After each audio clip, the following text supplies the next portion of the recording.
일라디오 뉴스레터 K.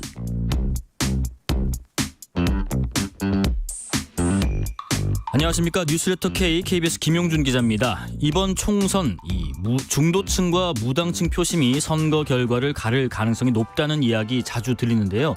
중도와 무당층 실제로는 서로 다른 개념이지만 혼용되는 경우가 많습니다. 헌데 이 중도 무당층과는 또 다른 부류인 미결정자들이 이번 선거에 또 강력한 캐스팅 보트 역할을 할 거란 조사 결과가 나와서 주목되는데요. 그러면 미결정자들은 누구이고 또 어떤 특성을 갖고 있는지 관련 조사를 실시한 한국리서치 김춘석 본부장과 함께 자세한 이야기 나눠보고요. 개혁신당, 새로운 미래, 새로운 선택, 원칙과 상식 등 3지대 4개 세력이 설 연휴 첫날인 9일에 개혁신당으로 합당을 선언하면서 50여일 앞으로 다가온 총선이 8년 만에 이 3자 대결 구도로 치러질 가능성이 높아졌습니다. 이 내용 포함한 정치권 이슈들 정치 토크 코너에서 논의해보겠습니다. 문자 샵 9730, 짧은 문자 50원, 긴 문자 100원, 어플리케이션 콩으로 보내시면 무료입니다. 유튜브 KBS 1라디오 계정 채팅으로도 이야기 나누실 수 있고요. 문자 보내주시면 추첨 통해서 커피 쿠폰 보내드리겠습니다. 여러분의 이야기도 많이 들려주십시오. 뉴스레터 K 지금부터 시작합니다. 뉴스의 진수를 보여주는 인터뷰. 뉴진수. 뉴스의 진수를 보여주는 인터뷰 뉴진수. 이 총선이 2달도 안 남았습니다. 청취자 여러분들은 지지하는 정당을 결정하셨는지 또 예비 후보들 중에서 마음을 정한 후보가 있는지도 궁금하고요. 최근에 여론조사를 해보니까 10명 중에 3명은 이번 총선에서 투표를 하긴 할 건데 지지 정당을 아직 결정하지 못했다라고 답을 했습니다. 이 조사를 담당한 한국리서치 김춘석 본부장님 모시고 자세히 분석해 보겠습니다. 안녕하십니까? 예, 안녕하세요. 김춘석입니다. 예. 연휴 잘 보내셨죠? 예, 네. 잘 쉬었습니다. 연휴 때 또 민심들도 조금 변동이 있었을 것 같고 왜 그 가족들 모이면 추석 때 이런저런 정치 얘기 많이 하고요. 네. 어쨌든 이번 여론조사가 우선은 언제 명절 포함한 건지 아닌지 또 누구를 구체적으로 대상으로 했는지 이런 조사 계획부터 먼저 설명해 주실까요? 예. 그 KBS하고 한국리서치가 그 지난달 그러니까 1월이죠. 2월 22일 2월이네. 2월 22일부터 25일까지 네네. 4일 동안 그 전국의 18세 이상 성인 남녀 2,000명을 대상으로 조사를 했습니다. 네. 그러니까 일반적인 조사가 1,000명인데 이번에 이제 2,000명을 조사한 것은 그 미결정층을 좀 제대로 좀 분석하기 위해서 숫자를 좀 확보해야 되겠다. 그런 차원에서 2,000명을 한 겁니다. 네네. 이 조사 결과는 중앙 여심이 홈페이지에 참조하시면 될 것 같습니다. 그 날짜가 1월 22일이죠. 아직 이번 달 20일 안 됐으니까. 그런데 제가 1월 22일부터 22일부터 25일까지 4일 동안 했습니다. 네.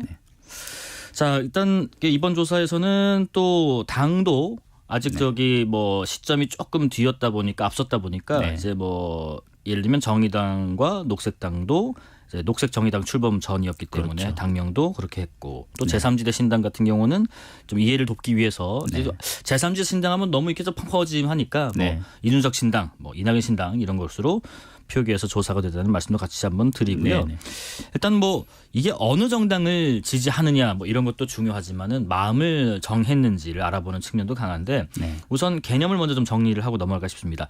이번 조사에서 투표할 가능성이 큰 사람 중에서 아직 지지 정당을 결정하지 못한 사람을 미결정자라고 분류하셨던데 이게 그 중도층, 부동층 또는 캐스팅 보터와 다른 개념인지 유사한지 그거 좀 정리를 해볼까요? 예, 사실은 개념으로는 되게 좀 유사한 것 같지만 실제 많이 좀 다른데요. 그런데 중도층이라 그러면 저희가 설문으로 선생님께서는 진보, 중도, 보수 중 어디에 해당되십니까? 이렇게 물었을 때 중도라고 응답한 사람들. 그러니까 주관적으로 자기 스스로 나는 중도야. 이렇게 말하는 사람을 중도층이라고. 난 중간에 있어 스스로 생각하는 사람들 그렇습니다. 중도층. 어떤 객관적인 지표나 이런 것이 아니고요. 투표 행위 그런 결과가 아니고. 그다음에 부동층이라면 사실은 일관되지 않은 투표를 한 사람들. 이게 뜰붙자거든요. 떠다닌다 선거 때마다. 어느 선거에서는 이 당. 어느 선거에서는 저 당, 어느 선거에서는 이 후보, 어느 선거에서는 저 후보. 그렇죠. 이렇게 이제 일관되지 않은 투표를 하는 사람들을 이제 부동층이라고 할 수 있겠고요. 그러니까 이제 부동 움직이지 않는다는 그런 게 아니라 뜰붙자 써서 그렇습니다.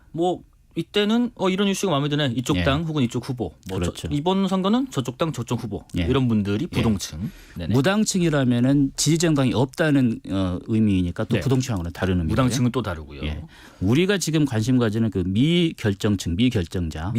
영어로는 캐스팅 보터인데요. 네네. 그 투표할 의향은 있어요. 반드시 투표는 해요. 예. 그런데 지금 시점에서 아직 투표할 정당이나 후보를 결정하지 못했다. 그러니까 사실은 현재 그 조사 선거를 하고 있는 정당이나 후보 입장에서는 가장 관심을 가져야 되는 공들여야겠네요. 그런, 이렇게 계층이라고 하면은 할 수 있죠. 나의 표를 될 사람들도 될 수 있고, 그렇죠. 또 자칫 잘못하면 저쪽에 뺏길 수도 있고. 그렇습니다. 가장 공들여하는 계층이 미결정자, 영어로는 캐스팅 보터라는 그렇습니다. 분들에 대한 여론조사 결과를 좀 얘기해 볼까 하고요. 네. 그러면은 결과도 좀 하나하나씩 얘기를 나눠볼게요. 우선은 이번 총선에서 꼭 투표하겠다. 나는 반드시 투표하겠다. 답한 사람은 몇 퍼센트 정도였나요? 예.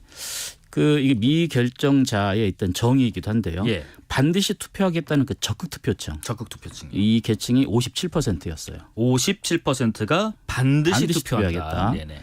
그리고 아마 투표는 할 건데 이렇게는 응답했지만 지지정당 후보가 있느냐 그랬더니 지지정당 후보가 있다라고 응답한 사람들. 네. 이 사람들이 한 10%였어요. 네네. 그 두 계층을 합쳐 보니까 67%. 그러니까 이제 적극적으로 나는 반드시 간다. 네. 4월 10일에 무슨 수가 있더라도. 네. 근데 난 아마 할 거야. 네. 이런 분들까지 합하면은 67%. 아마 할 거야 중에서도 지금 투표할 정당 후보는 있어라고 말한 사람. 있어라고 말하면. 아마 할 거야인데 투표할 정당 후보가 없어 이 사람들은 뺐어요. 그러면 그보다 조금 더 적극적인 분들이죠. 그렇죠. 그러면 네. 어쨌든 투표 의향이 있는 분들은 67% 정도 나왔고요. 네. 이게 뭐 과거와 비교했을 때 좀 유의미한 부분이 있을까요? 저 결과 보고 상당히 놀랐는데요. 네. 지난 총선 투표율이 66.2%였거든요. 얼추 비슷하네요. 그러니까 67% 거의 비슷하죠. 그러니까 네. 이 구분이 아주 현실적이다. 대개 일반 여론조사를 하게 되면 적극 투표층이 실제 투표율보다 뭐 10% 많아서는 15% 높게 나오거든요. 그런데 이번 구분은 실제 투표율과 유사하게 네. 구분된 점이어서 특별히 좀 의미가 있다 그런 생각을 해봅니다. 그러면은 지금 본부장님 말씀 들어보면 투표 의향자가 67% 나왔으니까 그러면은 반대로 투표 의향을 보이지 않은 사람들은 33%로 그렇죠. 분류를 일단 할 수 있겠고, 그럼 조금 더 세부적으로 투표를 하겠다라는 67% 중에서 어느 정당을 지지하는 분들로 구성되는지 이 지지 정당별 분포도 아마 나왔을 것 같네요. 네. 네네. 그러니까 67%를 100%로 환산하는 100%로. 거죠. 실제 이제 투표자만 한번 보겠다. 네네. 그랬더니 참 재밌어요. 민주당 후보를 지지하겠다는 응답 29%. 예. 국민의힘 후보를 지지하겠다는 응답도 29%. 예. 그리고 지금 우리가 관심 가지는 미결정층 캐스팅 보터도 29%. 그렇게 나왔어요. 예, 그리고 이제 나머지 무소속이든 이제 제3 후보든 다른 정당의 이제 지지자가 13% 이렇게 나왔거든요. 그러니까 이제 미결정자 29%가 거대 양당 이 지지하는 비율하고 똑같이 나왔다는 것은 규모가 같죠. 그만큼의 비중을 갖고 있다. 크다. 크다. 그래서 예. 선거 판세를 좌우할 수 있는 그런 규모다. 네. 볼 수 있죠. 정말 말 그대로 캐스팅 보터네요. 네. 강한 캐스팅 보터 역할을 할 이 미결정자들의 특성도 좀 궁금한데요. 우선 네. 뭐 가령 예를 들면 뭐 성별이랄지 연령이랄지 뭐 직업군이랄지 이런 다른 특성들 여러 가지를 좀 세분화해 보니까 어떻게 좀 분석이 되던가요?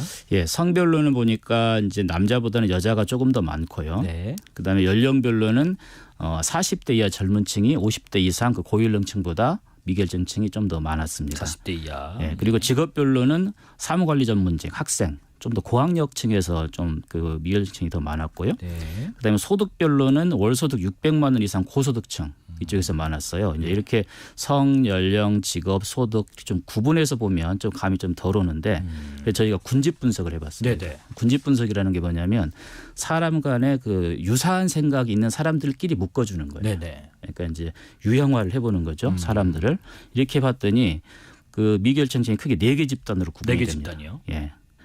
제일 큰 집단이 30대에서 50대 남자 화이트 칼라 중상층. 이쪽은 한 46% 정도 돼요. 미결정층 중에서. 예. 그다음에 40대 이상 주부. 이쪽이 한 24%. 네. 그다음에 60대 이상 남자 은퇴자가 한 17%. 그래서 20대 학생 13% 한 이렇게 4개 집단으로 좀 구분이 되더라고요. 네, 그러니까 군집 분석의 4개 분류가 크게 이제 나눠졌는데 그중에서 가장 많은 비중은 30대에서 50대의 남자고 화이트 칼라 중상층 46%로 나왔습니다. 그렇습니다. 또 하나가 이번 여론조사에서 흥미로웠던 게 지역별 분석 결과라고 들었는데 이건 어떻습니까? 그렇습니다. 광주 전라가 미결정층이 37%로 제일 높았어요. 광주 전라요? 예, 좀 의외이기도 했는데요. 그 다음이 서울 충청이 30%씩이고요. 그 다음에 인천 경기가 28%, 부울경, 부산, 울산, 경남이 27%, 대구 경북과 강원 제주가 24%였습니다. 그러니까 제일 낮은 강원 제주와 제일 높은 미결정층 광주 전라가 한 10% 넘게 좀 차이가 나고요. 네. 좀 흥미로운 게 이제 광주 전라 주로 이제 호남 이쪽에서 아직 결정하지 않았다라는 미결정층이 37%나 되네요. 좀 의외다 싶죠. 왜냐하면 광주 전라 같은 경우는 민주당의 본거지, 우리가 민주당의 절대적인 여당이라고 볼 수 있는 그런 지역 아니야? 이렇게 볼 수 있는데 어떻게 미결정층이 가장 많지? 그만큼 사실은 지금 광주 전라 유권자들의 마음속에 민주당 후보에 대한 참 복잡한 속내가 좀 있는 것 같아요. 최근에 이낙연 전 대표를 필두로 한 민주당 세력에서 나온 분들에 대한 마음도 있을 것이고, 그렇죠. 그다음에 지금 민주당 세력에 대한 마음도 있을 것이고, 있고요. 더 좀 더 가면 사실은 2016년에 국민의당이 호남을 싹쓸이했죠. 민주당이 참패를 했는데 그때의 어떤 그런 호남에서 광주 전라의 민주당에 대한 생각은 호남 정당 맞아? 부산 정당 아니야? 이런 마음이 있었고 또 우리 민주당을 소위 선거 때만 호남 사람들 찾는 거 아니야? 이런 어떤 또 배신감 비슷한 느낌까지도 있었던 경우도 있거든요. 그런 것들이 다 복합적으로 작용을 해서 37%라고 볼 수 있겠고요. 다른 지역은 어떻습니까? 서울과 이제 대전 충청이 30%로 두 번째인데 서울 같은 경우는 사실은 선거에 대한 모든 정보, 에너지, 자원이 총 집결되는 격전지 아니겠습니까? 그러다 보니까 이제 유권자들의 판단이 좀 더 신중해질 수밖에 없는 그런 지역이라고 보겠고요. 대전 충청 같은 경우는 사실은 지역을 대변하는 정당이 없죠. 그러다 보니까 선거 때마다 우리 지역에 조금이라도 더 도움이 되는 정당, 도움이 되는 후보가 어디고 누구야. 이런 좀 더 합리적인 그런 판단을 하는 그런 어떤 지역이라고 볼 수 있겠습니다. 대선 때도 중부 지역 민심을 보는 게 이제 이런 판가름을 할 것이다라는 얘기들 많이 하듯이 이번에도 미결정층의 세 번째 큰 덩어리가 대전 충청 지역. 서울하고 같네요. 그러니까 대전 충청의 의사 표현을 덜해서가 아니고요. 사실은 좀 더 합리적인 판단을 하는 그런 유권자라고도 볼 수 있겠습니다. 그런데 이제 이런 미결정층 규모가 선거에 결정적인 영향을 미치냐? 사실은 예컨대 광주 전라 같은 경우 미결층이 30% 가장 높지만 과거 지난 총선을 봤더니 1, 2위 간의 격차가 40%가 넘어요. 아, 그래요? 그러니까 미결층이 다 한쪽으로 쏠려도 1, 2위가 역전이 안 된다는 거죠. 그만큼 광주 전라나 대구 경북 같은 경우는 미결층이 많다 하더라도 1, 2위를 격차에 영향을 줄 수 있는 정도의 영향력은 상대적으로 작다. 그런데 대전 충청 같은 경우는 1, 2위 간의 격차가 한 9%포인트 정도밖에 안 되더라고요. 그래도 아까 호남 지역보다는 그래도 근소하네요. 격차가. 그렇기 때문에 미결정층의 영향력이 훨씬 큰 겁니다. 한 3배 정도 영향력이 있더라고요.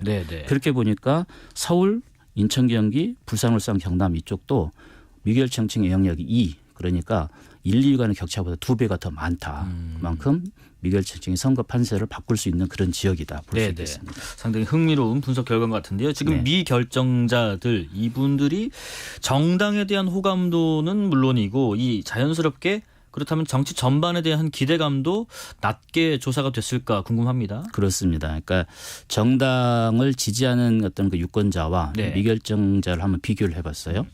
크게는 이제 긍정적으로 바라보는 입장과 부정적으로 바라보는 입장 두 개로 나눠서 봤는데 그런데 정당에 대해서 개혁적인 정당이다. 민주적으로 운영하는 정당이다. 자기 잘못을 반성하는 정당이다. 당내 다양한 의견을 수용한다. 이런 긍정 진술문에 대해서 국민의힘 후보를 지지하는 그런 유권자, 민주당 후보를 지지하는 유권자와 미결정자를 비교해 보니까 거의 50% 이상 차이가 났습니다. 아, 그래요? 그러니까 자당 지지자 후보자에게 네. 자당 그 유권자들은 긍정적으로 평가하는데 네네. 미결정자는 20대 70 정도 차이가 나는 거예요. 이와 다른 방향으로 네. 그 부정진술문. 예컨대 시민들보다 수준이 낮은 사람이 모여 있다. 인기를 쫓는 정당이다. 내로남불 정당이다. 자기들 이익만 챙긴다. 국민통합보다 갈등을 조장한다. 이재명 대표의 사당이다 민주당이. 네. 그다음에 국민의힘이 윤석열 대통령의 사당이다. 이런 식의 이제 부정진술문을 각각 확인해 보니까 여기에서도 양당의 지지층하고 미결정층하고 한 30에서 50% 정도 차이가 나요. 네네. 그만큼 정당에 대한 인식이 확연한 차이가 있는 거죠. 여러분들은 어떻게 생각하시는지 궁금합니다. 문자도 한번 보내주시고요. 자, 그럼 이번에는 기존 정당이 아닌 이 신당에 대한 기대감 또 호감도랄까요? 그런 네. 것들은 어떻게 나타나는지 한번 알고 싶네요. 네, 이번 조사가 네. 사실은 그 개혁신당이 통합이 되기 전에 했던 정당이 조사다는 점을 이제 염두에 두고 네. 확인을 해볼 필요는 있겠는데요. 예. 크게 두 가지 방향으로 봤습니다. 상대 경쟁력을 확인해 본 거죠. 그러니까 여러 정당들을 다 나열을 하면서 이 중에 어느 정당을 가장 지지하냐. 상대적인 경쟁력, 그렇죠. 상대 경쟁력. 이렇게 확인하니까 그 신당의 그 지지도는 다 합쳐도 10%가 안 됐어요. 사실은 네. 상대 경쟁력은 지금 상황에서는 있지 않다, 낮다 이렇게 보는 것이 객관적인 평가라고 볼 수 있겠어요. 그거는 무당층보다도 낮은 수치인가요? 그렇죠. 네, 무당층이 지금 거의 뭐 25%, 30% 되니까. 네. 그런데 예컨대 절대적으로 한번 물어본 거예요. 한국 정치에 양당 정치의 폐해를 막기 위해 신당은 필요하다. 예. 신당의 필요성에 대해서 물어보니까 전체 투표 대상자의 60%, 그다음에 미결정층의 69%가 그렇다라고 신당의 필요성에 대해서 동의를 했어요. 그러면은 기대하는 거는 분명히 있네요. 그렇죠. 물론 지금 이제 어떤 신당에 대한 지지도는 좀 미약하지만 네. 지금 뭐 2달 조금 안 남은 상황에서 어떻게 좀 어필을 적극적으로 하느냐, 색깔을 분명하게 비전을 제시하느냐 따라서 달라질 수도 있겠네요. 그렇습니다. 아주 의미 있는 지금 수치라고 볼 수 있죠. 네네네. 그리고 신당이 새로운 정치를 만들 것이라는 기대감이 있다라는 응답도 투표 대상자의 31%, 미결정자의 36%가 그렇다라고 이야기를 했거든요. 네. 1632님 명절 때 정치 얘기 많이 안 합니다. 다툼이 벌어지기 때문입니다. 다음 명절 때 안 오는 이유가 되기도 합니다. 이렇게 정치에 대한 생각을 좀 해주셨고요. 이번 조사에서는 이른바 또 나홀로 문화라는 게 또 점점 확산하고 있는 걸로 나타났다고 하던데 이거는 무슨 얘기인가요? 예, 아마 이런 문화를 확인해 볼 수 있는 게 우리 생활에서 일터라고 볼 수 있겠는데요. 그래서 일터에서 어떻게 생활하고 어떻게 생각하는지를 한번 확인을 해봤거든요. 네. 그러니까 혼자 있는 것이 더 편하다. 응답이 63%고요. 그다음에 전화보다는 SNS와 같은 비대면 소통이 더 잦다. 64%예요. 네. 그러니까 뭐 일터에서 혼밥을 한다거나 그다음에 바로 옆자리인데도 대화로 하지 않고 문자로 한다거나 네. 이메일로 한다거나 이런 형태의 대화들. 이게 이제 나홀로 문화의 그 징표라고 볼 수 있겠고요. 네. 그다음에 회사 안에 친한 동료가 없다. 43% 과반에 가까워요. 여자는 51%나 되고요. 남자도 35%. 네. 그다음에 가족 중에 누가 가장 우선이냐. 나 자신이다. 26% 제일 높아요. 이런 어떻게 보면 이게 좀 네. 개인주의를 좀 대표하는 결과도 보이는데 네. 이런 개인주의가 혹시 투표의 어떤 행태에도 좀 영향을 미칠까? 이런 것도 좀 궁금한 부분이네요. 그럴 수 있다고 지금 그 조사 결과로는 그렇게 확인이 됩니다. 네네. 뭐냐면 투표 이제 결정자보다 미결정자에서 이제 개인주의 성향이 더 크던데요. 예. 가족 중에 누가 우선이냐는 질문에 대해서 나 자신이라는 응답이 전체는 아까 26%였는데 미결정층에서는 40%. 오, 네. 그다음에 의지할 사람이 있다는 응답도 전체가 이제 79%인데 미결정층에는 71%예요. 그러면 뭐라고 해석하면 될까요? 그만큼 개인주의적인 특성이 일반인보다 미결정층이 더 높다고 할 수 있겠죠. 그러니까 공약적인 측면에서도 이런 설문 결과가 반영하는 게 또 있겠네요. 그러니까 이제 일반적으로 공약에서 뭐 국가 전체, 지역 전체 발전을 위한 공약 이런 그 제너럴한 공약보다는 네. 나 자신에게 직접적으로 도움이 될 수 있는 그런 공약이 뭘까 이런 것을 더 주목하는 그런 계층이 미결정층이라고 볼 수 있겠죠. 9987님 투표는 꼭 하고 싶은데 찍을 사람을 아직 못 정했어요. 이분도 미결정층인 거죠. 네네. 요즘 정치판 살벌해서 씁쓸합니다. 멋진 방송 잘 듣고 있어요 하셨습니다. 감사합니다. 윤 대통령의 국정 지지율도 조사 결과를 한번 볼게요. 개요부터 설명해 주실까요? 네, 그 전국 지표 조사 결과로 예. 말씀드리고자 하는데요. 엠브레인 퍼블릭, 케이스턴 리서치, 코리아 리서치, 한국 리서치 4개 회사가 지난 5일에서 7일 그 3일 동안 전국의 남녀 18세 성인 남녀 1,002명을 대상으로 네. 그 휴대전화 가상번호로 그다음에 면접을 위한 전화 면접 조사를 실시한 그런 결과입니다. 네. 긍정평가 어떻게 나왔나요? 예, 긍정평가 37%. 그러니까 대통령 국정에 대해서 긍정적으로 생각한다는 데 37%인데 이게 그 전국 지표 조사가 2주에 한 번씩 진행되거든요. 그 전주, 그러니까 2주 전에 조사 결과 31%에 비해서 6%포인트 올랐어요. 변화폭이 좀 있는 건가요? 예, 한 2주간의 변화로는 상당히 크고 최근에 변화 중에 가장 컸었는데요. 예. 이걸 이제 어떻게 이해해 볼까 봤더니 이제 선거가 다가오니까 이제 보수가 또 결집하는 그런 과정이 있다고 보겠고요. 그다음에 신년 동안 계속 그 대통령이 그 업무 보고 정부 업무 보고를 보면서 여러 이제 그 맞춤형 어떤 그런 공약 그 정책들을 많이 보여줬었죠. 그다음에 또 시민 토론 방식의 토론도 했었고요. 네네. 다만 이제 이런 어떤 그 저희 조사 결과를 보니까 다른 조사보다는 좀 보수층이 많이 잡히긴 했어요. 이제 그런 점들을 좀 감안해봐야 되겠고. 네. 또 하나 이제 그 이번 조사가 KBS 대담이 이제 그 되기 직전에 왜냐하면 5일에서 7일까지였으니까 네네. 대담이 7일이었잖아요. 반영이 안 됐겠네요. 예, 반영이 안 된 그런 결과였기 때문에 네. 이번 이제 설 지나고 이제 민심이 이제 반영이 되는 그 결과들을 한번 좀 확인해 봐야 될 것 같습니다. 또 하나 볼게요. 지금 이번 총선에서 정부 견제론 또 정부 지원론 중에는 어느 주장에 더 공감을 할지 이런 것들도 좀 궁금합니다. 네, 그렇습니다. 그러니까 이렇게 물어봐. 4월 총선에서 국정 운영을 더 잘하도록 정부와 여당에 힘을 실어줘야 한다. 네. 정부 지원론이겠죠. 여기에는 그렇다는 답이 47%. 요게 이제 이전 조사에 비해서 2주 전에 비해서 5%포인트가 올라간 결과예요. 네네. 그다음에 정부와 여당을 견제할 수 있도록 야당에 힘을 실어줘야 한다. 이게 44%. 이건 또 4%포인트 감소했습니다. 네. 그만큼 정부 견제론보다 지원론이 더 증가하고 더 이제 높은 그런 상황이긴 한데요. 네. 그런데 또 다른 조사를 보면 정부 지원론보다 또 견제론이 높은 그런 결과도 있거든요. 그러니까 좀 더 한번 또 지켜봐야 될 것 같고요. 추이를. 그다음에 이제 그 이번 총선에 이제 국민의힘과 민주당 그 양당의 프레임 싸움이 지금 그 진행이 되고 있는데요. 네네. 그런데 국민의힘에서는 86 운동권 청산론. 그리고 민주당에서는 뭐 검찰 독재 청산론 예. 이런 게 있죠. 이게 각각을 한번 물어봤어요. 그랬더니 운동권 청산론에 대해서 공감한다는 응답이 51%, 공감하지 않는다 38%. 네. 그다음에 검찰 독재 청산론에 대해서 공감한다 58%, 공감하지 않는다 35%. 사실은 이 51%, 58%가 다 정당 지지도보다도 높고 네. 국정운영 평가보다도 높고 어떤 후보의 지지도보다 높거든요. 네네. 그만큼 두 프레임이 사실 성공적으로 작동하고 있는 그런 양상이다 이렇게도 볼 수 있겠습니다. 자, 마지막으로요. 우리 저희가 뭐 미결정자분들에 대한 특성도 파악해보고 또 이번 조사에서 뭐 행복한지 또 사회를 믿는지 신뢰도까지 다 종합적으로 분석을 또 해보셨는데 종합해봤을 때 본부장님 그 여야 또 각 당 이 표심을 잡기 위해서는 결국에 유권자가 누구인지 또 지금 미결정층은 어느 정도이고 뭘 기대하는지 그런 부분들을 당연히 관심을 가져야 할 테고요. 네. 그러면 유권자, 정당 그리고 후보는 무엇을 각각 좀 신경을 쓰는 게 좋겠습니까? 예, 그 역시 뭐 선거는 정당이 치르는 거고요. 네. 정치인들이 하는 건데 유권자의 특성을 좀 제대로 알 필요가 있겠다. 그러니까 미결정층이 도대체 누구이고 네. 이 사람들이 기대하는 바는 뭔지 좀 면밀히 관찰하고 반응을 좀 해줘야 되지 않겠나 싶고요. 예. 그다음에 정당 입장에서는 사실은 공천 과정에서의 자본 문제가 상당히 클 수 있습니다. 아. 이게 2012년 예컨대 예. 뭐 친박 간별 이러면서 문제가 커서 압승을 할 줄 알았었는데 사실은 그때 당시 여당이 그 참패를 당했던 그랬었죠. 뭐 그런 경우가 있었던 예. 거와 마찬가지로 있고요.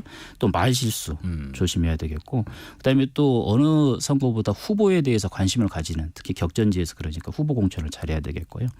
후보 입장에서는 유권자 특성에 그런 소구하는 그런 그 정책 또는 그런 선거운동이 이제 반드시 필요하겠죠. 예, 8625님 서민들 입장에선 우리들 어려움을 얼마나 잘 보살피고 또 보듬어 주는가에 따라서 표가 나눠진다고 봅니다라는 의견도 주셨습니다. 여기까지 말씀 듣겠습니다. 지금까지 김춘석 한국리서치 본부장이었습니다. 고맙습니다. 예, 감사합니다. 실시간 교통정보 알아보겠습니다. 교통정보센터 서휘영 리포터 나와주세요.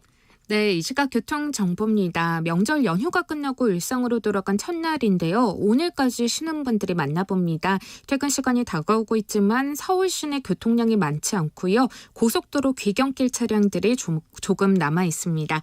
먼저 경부고속도로 서울 방향 안성분기점과 동탄 일대로 속도 주춤하고요. 이후 기흥에서 수원, 신갈에서 죽전 휴게소까지 밀리는데 죽전 휴게소 부근 2차로에는 낙하물이 있어서 조심하셔야겠습니다.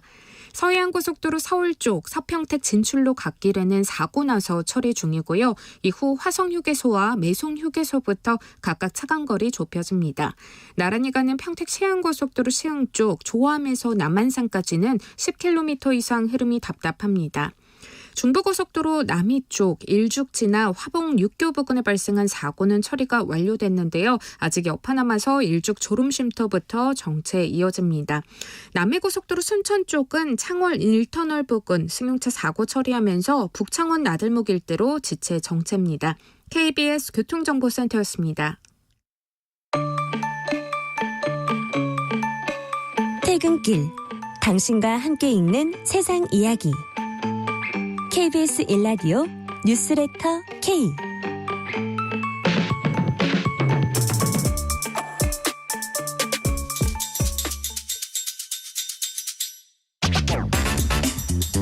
오늘 하루 가장 뜨거운 뉴스들만 골랐습니다. 뉴스레터 K 여야 정치 토크 청년 정치인분들과 함께합니다. 김용태 전 국민의힘 최고위원, 또 하헌기 전 민주당 상근 부대변인, 유호정 전 의원 세 분 함께합니다. 안녕하십니까? 네, 안녕하세요. 앞서서 저희가 총선을 좌우할 29%의 미결정자, 특히 이번 여론조사 결과를 좀 얘기 나눠봤고요. 정치 현안에 대해서도 여론과 함께 얘기 나눠보겠습니다. 설 연휴의 양당 상황부터 좀 짚어볼게요. 이재명 민주당 대표께서는 설 연휴 동안 폭풍 트윗을 했다, SNS에 글을 많이 게재하고 실으셨다라는 얘기가 있고, 또 한동훈 국민의힘 비대위원장께서는 그동안 잘 알려지지 않은 이승만 전 대통령의 생애를 조명한 다큐멘터리 영화 건국전쟁을 또 관람을 했고요. 연휴 기간에 양당 그리고 또 두 대표의 행보에 대한 평가를 좀 들어보겠습니다. 이렇게 한번 갈까요? 김용태 전 최고위원님.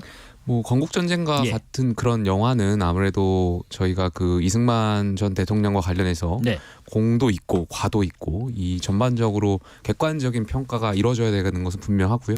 여야를 떠나서 이러한 객관적인 조명이 모든 진영에서 인정받는다면 그것도 역시 국민 통합에 가까워질 거라고 생각됩니다.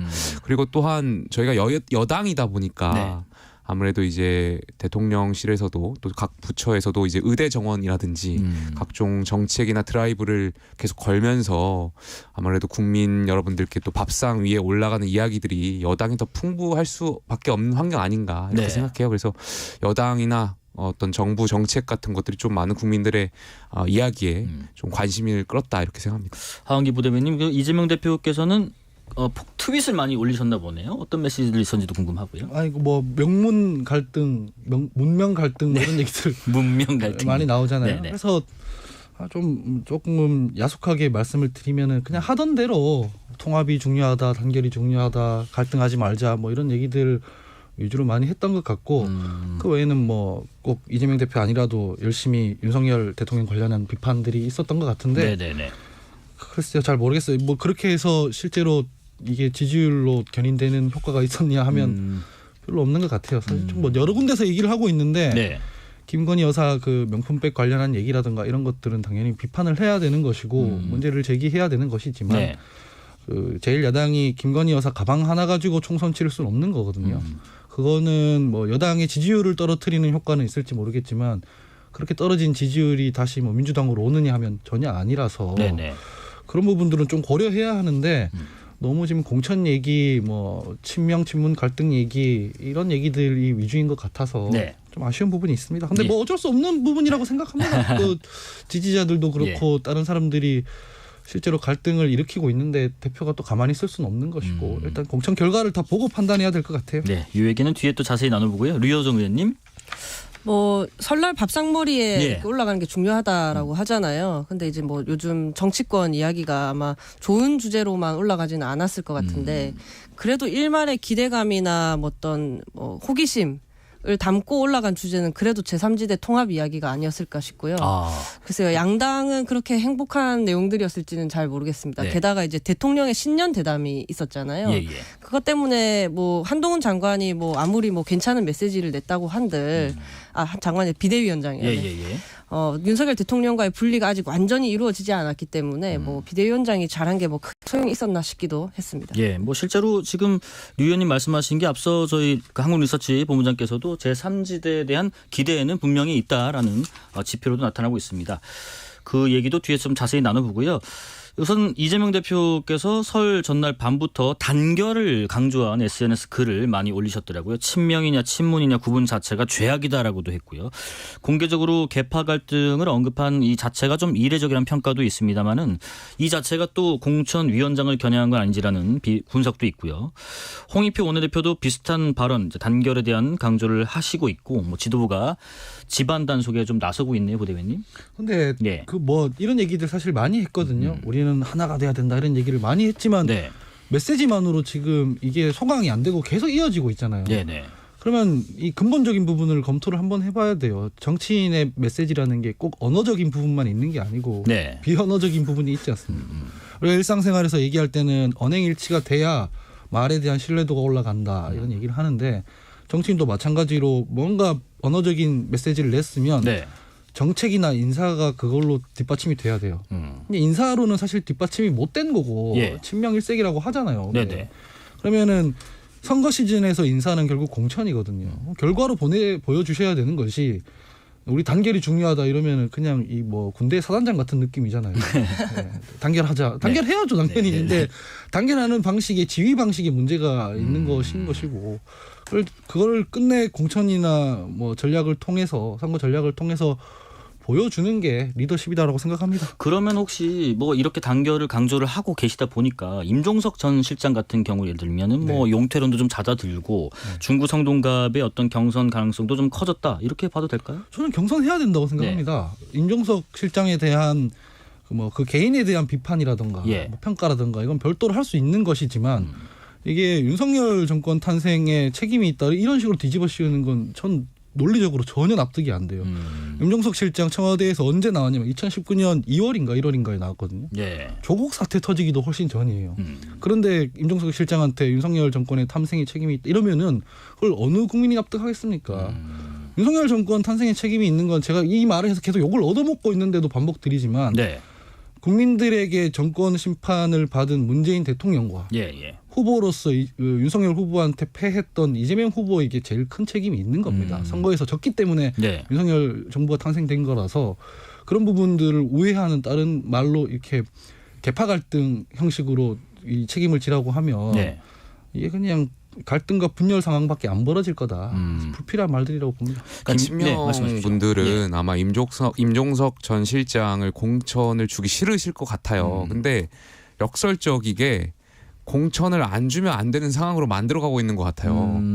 지금 이렇게 국민적인 관심이 높아지고 있는 상황에서 만약에 민주당이 임종석 전 실장에 대해서 불이익을 준다면 그 전국 선거, 민주당 선거 예비 후보들, 특히 후보들 간에 전국적으로 다 파장이 있을 거고 결코 좋지 않을 것 같고요. 또 임종석 전 실장 입장에서는 역설적이게도 고마울 것 같아요. 지금 뭐 선거 운동을 온 방송이 다 해주고 있는 거잖아요. 그리고 친명들이 해주고 있는 거라고 좀 판단돼서 나쁘지 않을 거라고 생각됩니다.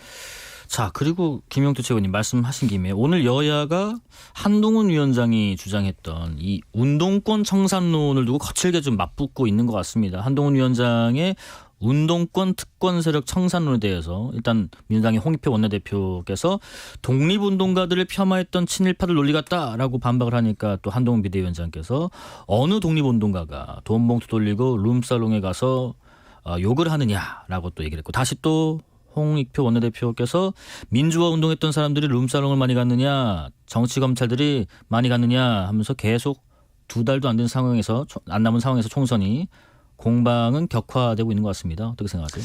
그러니까 선거다 보니까 선거는 아무래도 여야가 이제 프레임 전쟁을 하고 있는 것 같아요.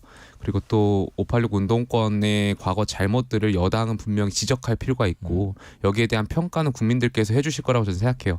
다만 이제 여야의 책임 있는 정치인분들께서 국민들 보시기에 너무 과격한 그런 이야기들이라든지 품격을 자칫 이렇게 좀 우리 국민의 눈높이에 맞지 않는 단어들을 쓰시는 것은 좀 지양해 주실 필요가 있지 않나 저는 그렇게 생각합니다. 그 인터넷 밈 중에 이런 얘기가 있거든요. 자강두천이라고 자존심 강한 두 천재 웅장한 대결이란 뜻인데 이거 보니까 자의식 강한 두 주관적 천재 웅장한 대결 이런 느낌으로 보여요. 뭐 아니 운동권 청산하자 그러면은 운동권 386 운동권들이 지금 시대 변화를 못 따라오고 80년대 90년대식 사고방식에 매몰돼서 뭐 복잡 다단한 문제들이 있지 않습니까? 젠더 문제라든가 뭐 산업 구조 변동이라든가 이런 거 다 너무 옛날식으로 하고 있다. 그런 얘기들은 사실 저 같은 사람이 해야 돼요. 민주당에서. 그러니까 선배들 때문에 지금 젊은 층 지지를 못 받는 거 아니냐 우리가 이렇게 얘기를 해야 되는데 이걸 왜 한동훈 위원장이 하는지가 일단 이해가 안 되는 부분이 있어요. 한동훈 위원장 같은 경우에는 운동권 청산 얘기를 하면서도 자기는 비대위에 운동권들 델타 쓰고 있지 않습니까? 김경률 비대위원이라든가. 그리고 공천할 때도 운동권들 많은 지역은 호남이나 수도권이잖아요. 근데 호남 수도권에는 뭐 그렇게 공격적인 공천을 하는 것처럼 안 보이고 운동권 없는 영남에다가 자꾸 뭐 공천을 어떻게 한다 이런 얘기 하거든요. 그런 점도 일단 모순적인 것 같고 그러니까 싸울 때 싸우더라도 무슨 룸살롱을 많이 갖는 이런 걸로 꼭 싸워야 되는가 하는 생각에서 아까 자강두천 얘기를 한 건데 잘 모르겠습니다. 저는 그냥 이 사람들 다 청산 대상인 것 같습니다. 자, 류호정 의원님 지금 제3지대에서는 어떤 비전을 많이 제시하려고 노력 중이신 것 같지만 지금 이번에 여야의 총선 구도가 어떤 프레임으로 좀 고착화될지도 궁금해요. 예를 들면 뭐 여당의 운동권 청산이랄지 아니면 야당의 뭐 정부 견제론이 될지 아니면 그 외에 뭐가 될지 어떻게 예상하세요? 뭐 말씀하신 대로 가겠죠. 국민의힘의 뭐 운동권 청산 그리고 이제 민주당과 그 이제 가족들의 민주당이 맏형이잖아요. 그 가족들의 윤석열 정부 심판론으로 갈 거고 사실 이번 메시지도 그런 게 공방도 운동권 청산하자라고 했더니 너 친일파라고 또 하고 거기다가 너네는 룸살롱 갔잖아. 너네가 더 갔잖아. 뭐 요런 전개였잖아요. 이 자체가 사실 제3지대는 요런 양당 때문에 출연을 한 거예요. 양극단의 진영 정치가 얼마나 해로운지를 좀 다시 한번 보여주는 것 같고 이렇게 청산과 심판이란 어휘가 참 많이 피곤하죠. 그래서 지금 뭐 진보와 보수의 대결이라기보다는 제가 봤을 땐 오히려 이런 양극단에 있는 자기 자신과 이렇게 조금이라도 다른 언어를 받아들이지 못한 양극단의 시민과 그 중간 어딘가에 있는 그냥 평범한 시민들 간의 어떤 뭐랄까요 정치 복원 프로젝트처럼 이번 총선이 좀 이루어졌으면 좋겠다라는 생각을 합니다. 7409님 겉만 번지르르한 정책 말고 각 당이 정책 보관을 국민에게 제시하는 선거가 된다면 참 좋겠습니다 하셨고요. 자, 개혁신당 또 빅텐트 제3지대 얘기도 좀 해보겠습니다. 설 연휴 기간에 제3지대 빅텐트 소식이 좀 화제였습니다. 연휴 직전에 합당 선언을 했고요. 이낙연, 이준석 이 두 분의 공동대표 체제의 개혁신당을 최종 당명으로 하기로 했고 지도부 구성까지 완료가 됐고요. 오늘 첫 최고위원회의가 열렸죠. 그 현장 상황 먼저 듣고 이야기 이어가겠습니다. 알량한 사정 권력으로 자신의 권력을 다지는 것에만 몰두해온 대통령에게 우리는 가장 강력한 견제 세력이 될 것입니다. 같은 시기에 4개의 신당이 한꺼번에 생긴 것은 대한민국 정당 사상 처음입니다. 그것은 기존 양당이 국민께 그만큼 큰 절망을 드렸기 때문입니다. 총선을 앞두고 거대 양당의 적대적 공생이 또다시 망국적 위성정당으로 한국 정치를 망치고 있습니다. 이준석 공동대표 또 이낙연 공동대표 그다음에 조응천 최고위원의 목소리를 차례차례 좀 들어보셨는데요. 류호정 의원님 지금 강한 견제 세력 또 강한 대안 세력이 되겠다라는 포부를 밝혔는데 개혁신당이 어떤 바람대로 무당층을 또 끌어안을 또 아까 앞서 말씀드린 것처럼 미결정자분들은 끌어안을 강한 대안 세력으로 자리 잡을 준비가 어떻게 잘 되고 있는지 궁금합니다. 뭐 무당층만 끌어안아서는 강한 대안 세력은 되기 어렵겠죠. 무당층이 아니라 이제 중도층의 마음도 얻어야 하는 거고요.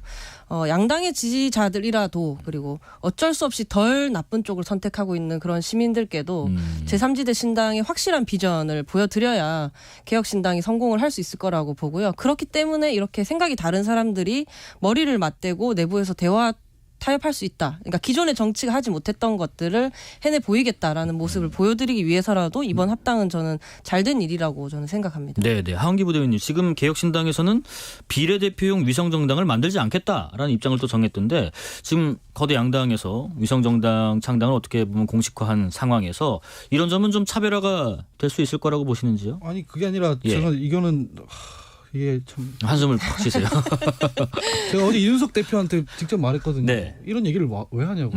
위성정당 안 만들어도 되죠. 위성정당은 지역구에서 의석이 넘치는데 욕심을 부려서 비례 의석도 갖고 싶을 때 만드는 거잖아요. 네네.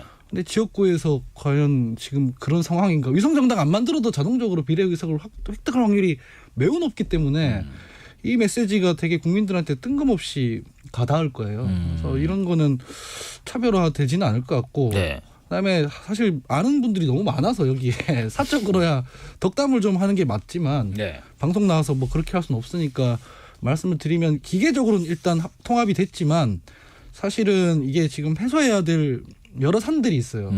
정치라는 게 그 최소영 평론가가 하는 유명한 얘기인데 그 사실의 영역에서 벌어지는 게 아니라 인식의 영역에서 벌어지는 것이고 네. 각 지지층들은 이런 통합이 왜 필요한지에 대한 인식의 컨센서스가 안 만들어졌거든요. 가령 뭐 옆에 계신 류호정 의원님 같은 경우에는 의정 활동할 때 여성주의자 이 정체성을 가지고 활동했잖아요. 근데 이준석이 대표인 당에 들어가 버렸잖아요. 그러면 원래 본인의 지지층이었던 여성주의자들에 대한 배반 행위라고요. 그 분들의 인식에서는 마찬가지로 이준석 대표 같은 경우에는 젠더 문제에 대해서 이 진화하지 못하는 뭐 페미니즘에 대해서 막 비판적이었고 사실은 반여성주의적인 그런 거였죠. 그러니까 여성 차별한다는 얘기가 아니라 네. 페미니즘 자체에 약간 반대하는 그 스탠스를 취하고 있었잖아요. 근데 금태섭 의원이라든가 이 류호정 의원이라든가 같이 하려면은 뭔가 합의가 돼야 되잖아요. 근데 그런 게 전혀 없는 상태로 기계적으로 뭉친 정당이 됐다고 사람들이 인식할 거예요. 네네. 그런 것들은 구성원들이 해소를 해줘야 해요. 우리가 어떤 부분에서 합의를 했고 앞으로 어떻게 갈 것이다. 이런 게 없는 상태에서 양당 다 나빠요 한다고 해서 사람들이 설득이 될까 하는 굉장히 생각은 있습니다. 이건 덕담이 아니고 그냥 조언입니다. 조언. 위원님 그럼 말씀 나온 김에 이 질문 먼저 드려보죠. 지금 이제 한 배를 이준석 동동대표와 타게 되셨는데 그 사이가 어떠신지도 궁금하고 또 하나가 이준석 대표께서 그러더라고요. 많은 분들이 류 의원님의 합류에 반발한다. 또 의원님 주장이 개혁신당에서 주류 생각이 될 가능성은 낮다. 이런 얘기도 했던데 이준석 공동대표의 이런 발언들 또 생각들에 대해서 한번 답변을 하신다면요? 뭐 제3지대 이전에는 그 뭐 반년에 한 번 정도 만나서 밥 먹는 사이였죠. 그리고 딱 작년 딱 요맘때쯤에 제가 세 번째 권력이라는 정치유니온 출범할 때 오셔서 축사를 했었는데 그때 주고받았던 말이 이준석 대표가 우리는 생각이 다르다고 해서 악마화하지 말자라는 거였고 저는 거기에 동의를 했습니다. 네. 생각해보면 지금 좀 이질적이긴 하죠. 보시기에. 가령 예를 들어서 뭐 영남은 보수, 호남은 진보, 뭐 친미는 보수, 반미는 진보 이런 공식들이 과거에 있었잖아요. 그러니까 뭐 페미는 보수고 페미는 진보고 반페미는 보수해야 하나 뭐 그런 생각을 하실 수도 있을 것 같은데 근데 그 공식이 나라를 두 쪽 냈잖아요. 사실은 그 갈등이 봉합되기는커녕 오히려 그 정치인들의 이익을 위해서만 작용을 했죠. 그리고 그렇게 갈라치기로 선명해진 양당이 시민들의 삶을 위해서 무엇을 했나 했을 때 지금의 현실을 보면 크게 도움이 되지 않았다는 건 모두 동의를 하실 텐데요. 네네. 그렇기 때문에 이제 생각이 다른 사람들이 모여서 대화할 수 있다는 것을 우리 제3지대 안에서 충분히 보여줄 수 있을 거라고도 생각을 하고요. 뭐 이준석 대표님 말씀은 맞죠. 저는 뭐 어디 저보고 이제 주류 되기 힘들 거라 하셨는데 저는 뭐 어디서든 주류였던 적은 없습니다. 당직도 뭐 크게 제가 요구한 것도 없고요. 갑자기 궁금한 게 그 개혁신당 내에서 이제 주류가 될 가능성이 낮다고 하셨으니까 그럼 개혁신당의 주류 생각은 뭐예요? 내 얘기하는 것들. 그러니까 결국에 정체성에 혼란이 올 수밖에 없다는 거죠. 조금 더 생각하자면 사실 지금 이제 이준석 대표님의 주 지지층에 대해서 좀 더 설명이 필요한 시간이라고 생각해요. 저는 작년부터 충분히 제3지대에 대해서 설명을 드리고 악마하지 않겠다, 대화하겠다라는 말씀을 드렸는데 이준석 대표는 저보다 늦게 이제 그걸 결심하셨고 조금 더 저뿐만 아니라 뭐 이준석 대표, 뭐 금태섭 대표님, 조응천님, 뭐 의원님 등등 모두가 이 주간은 그 하은기 부대변인 말씀처럼 충분히 설명하는 시간이 되어야 하지 않을까 싶습니다. 제가 얘기 드리는 건 지향이라는 것과 대화라는 것을 섞어서 말씀하고 계시는데 저는 이제 뭐 민주당의 정치를 지향하고 있죠. 그런데 김용태 최고위원 같은 경우에는 보수 정치 지향하는 것이고 네. 서로 지향이 다릅니다. 지향이 다른 속에서 대화를 해가지고 합의점을 찾아낼 수 있는 거죠. 근데 우리는 같은 당에서 정치하는 거다라는 건 전혀 차원이 다른 문제라는 네네. 얘기를 하는 거예요. 예. 유정 의원님이 개혁신당에 들어가게 됐으면 기존에 있었던 선명한 그 지향 차이가 있는 거잖아요. 어떤 지향으로 업그레이드가 됐길래 내가 여기서 한다는 얘기 정도는 있어야 돼요. 그냥 나는 이준석이랑도 대화할 수 있다. 저도 이준석이랑 대화가 가능해요. 네. 이준석이랑 저도 만나서 사적으로는 잘 얘기를 해요. 하지만 같이 정치하려고 하는 것은 노선 정리가 돼야 되는 거잖아요. 그런 게 지금 지지층이나 유권자들한테 인식이 지금 컨센서스가 형성되는데 부족해 있으니 서로 지금 거기에 대해서 납득시키는 작업들을 좀 해야 된다 이런 말씀. 좀 더 강론적으로 말씀드리면 아마 네. 지지자분들, 그러니까 개혁신당의 지지자분들이 당장 궁금해하실 거예요. 예를 들면은 여가부 폐지에 대해서 각 구성원들의 생각이 어떤지, 그리고 소득주도 성장, 문재인 정부였었던 총리셨잖아요, 이낙연 대표께서. 그러다 보니까 각 구성원들이 이 소득주도 성장에 대해서 어떻게 생각하는지, 예. 그러니까 이러한 강론적인 측면으로 들어가다 보면 굉장히 많은 스토리들이 있기 때문에 이것을 설득하지 않고서는 많은 시너지를 주기는 좀 어렵지 않을까에 대한 생각이 있습니다. 자, 개혁신당에 대한 이야기들 여기까지 한번 나눠보고요. 오늘 이 얘기도 좀 해보겠습니다. 이분의 행보도 오늘 많이 이야기 나옵니다. 조국 전 법무부 장관 오늘 부산에서 신당 창당 선언을 했습니다. 그 현장 소리 듣고 이어가 보겠습니다. 국민 여러분, 조국입니다. 떨리는 마음으로 새로운 정당을 만들겠다는 뜻을 국민들께 밝힙니다. 무능한 검찰 독재 정권 종식을 위해 맨 앞에서 싸우겠습니다. 예, 조국 전 장관의 목소리 들어봤고요. 또 신당 창당 선언까지요. 세 분의 총평을 먼저 좀 들어볼게요. 김용태 최고위원님. 아니 본인 관련한 재판에서 2심에서 유죄가 나왔는데 네. 왜 무능한 검찰 독재 정권을 갖다 끌어쓰시는지 전 이해가 안 됐고요.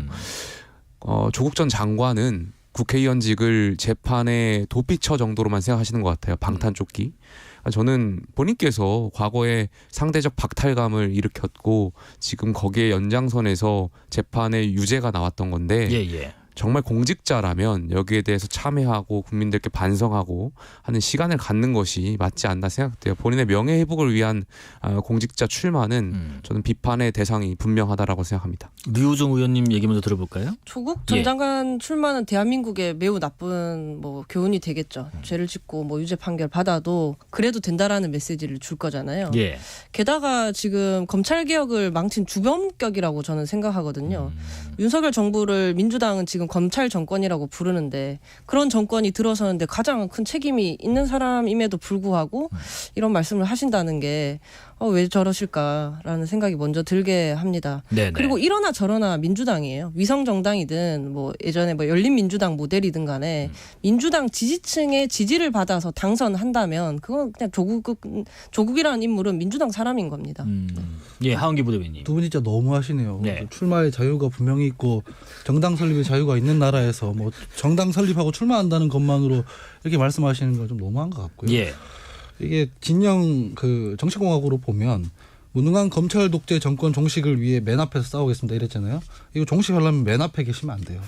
맨 뒤로 가셔야 돼요. 맨 뒤로요. 예. 맨 앞과 맨 뒤 차이가 뭐지? 선봉에 서면 안 돼요. 선봉에 서면은 사람들이 이 비토 정서가 너무 강하기 때문에 자기 재판에서 2심에서 유죄 나왔는데 대법원에서 최종 판결 받으면은 사실상 의원직 상실 아닙니까? 네. 이러면은 여러 가지 문제가 걸려 있기 때문에 지금 총선에서는 좀 물러나 계시는 게 본인이 원하는 그 검찰 정권 종식을 위해서 더 낫거든요. 네네. 그래서 생각을 좀 바꾸시는 게 좋을 것 같아요. 의원직 상실은 되셨을 때를 가정하고 말씀하신 거 같고. 네, 어쨌든 간에 그래서 그런 부분들에 대해서 자기가 역할을 하고 싶다면 맨 앞으로 가시는 게 아니라 맨 뒤로 좀 안 보이는 데까지 맨 뒤로 가시는 게 그러니까 잘 등장을 안 해야 돼요. 쓸데없는 걸로 민주당이 이렇게 공방해가지고는 전선이 흐트러지기 때문에 조국 장관 개인에 대해서 비판하고 이런 게 아니라 본인이 이렇게 말씀을 하신다면은 진짜로 그냥 이번에 좀 참아주시고 법원에서 다투는 게 좋을 것 같아요. 이건 어떻습니까? 지금 박헌근 의원께서 그런 얘기를 하시더라고요. 이번에 함께하기 좀 어렵지 않나라는 뉘앙스였는데 총선 승리를 위한 선거 연합의 대상으로 고려하기 어렵다. 좀 거리두기 하는 게 낫나요? 민주당 입장에서는? 민주당에서는 방금 말씀드렸다시피 안 보일 때까지 제일 뒤로 가는 게 제일 낫다고 했잖아요. 민주당이 지난번 대선에서 조국의 강을 건너니 마느니 했는데 다시 연합해버리면은 거꾸로 강을 거슬러 오르는 연어들도 아니고 그런 거는 이제 좀 부적절하다고 생각해요. 저는 이미 그 국민적 평가가 어느 정도 마무리가 됐고 법원에서 다투는 일은 법원에서 다투게 해야 되는 거지. 민주당이 사실 조국 장관이 류호정 의원께서 말씀해 주셨지만은 지지층들의 지금 지지만 받고 있는 거잖아요. 근데 조국 장관 없다고 해서 지지층들이 지지 안 해주고 그런 것도 아니거든요. 그런 부분들에 대해서는 민주당은 거리를 좀 많이 두는 게 좋을 것 같다 생각합니다. 이게 지금 방탄용 정치 참여라는 지적에 대해서는 두 분 의견은 어떠신가요? 저는 그렇게 보여지고요. 그러니까 민주정치, 그러니까 정치를 발전시키는데 전혀 도움이 안 된다고 생각합니다만 국민의힘 입장에서 전략적으로 봤을 때는 저는 좋다고 생각해요. 조국 전 장관의 출마가 이어진다면. 왜냐하면 이번 총선은 대통령 임기 초반에 중반에 이제 들어가면서 치러지는 선거입니다. 그러면 대통령 여당에 대한 중간평가적 선거가 될 텐데 그럼에도 불구하고 조국 전 장관이 다시 출마를 해주신다면 아마 이 전선이 흐트러질 거고 문재인 정부라든지 이런 586 운동권 조국 전 장관에 대한 심판 선거의 성격까지 이어질 것이기 때문에 여당 입장에서는 전 좋다고 생각합니다. 짧게 부탁드릴게요. 마찬가지죠. 뭐 출마해서 인기를 얻으면 다 된다는 생각을 심어줄 가능성이 높다고 봅니다. 여기까지 말씀 듣겠습니다. 지금까지 김용태 전 국민의힘 최고위원, 하헌기 전 민주당 상근 부대변인, 류호정 전 의원이었습니다. 고맙습니다. 감사합니다. 6시에 2부 이어가겠습니다.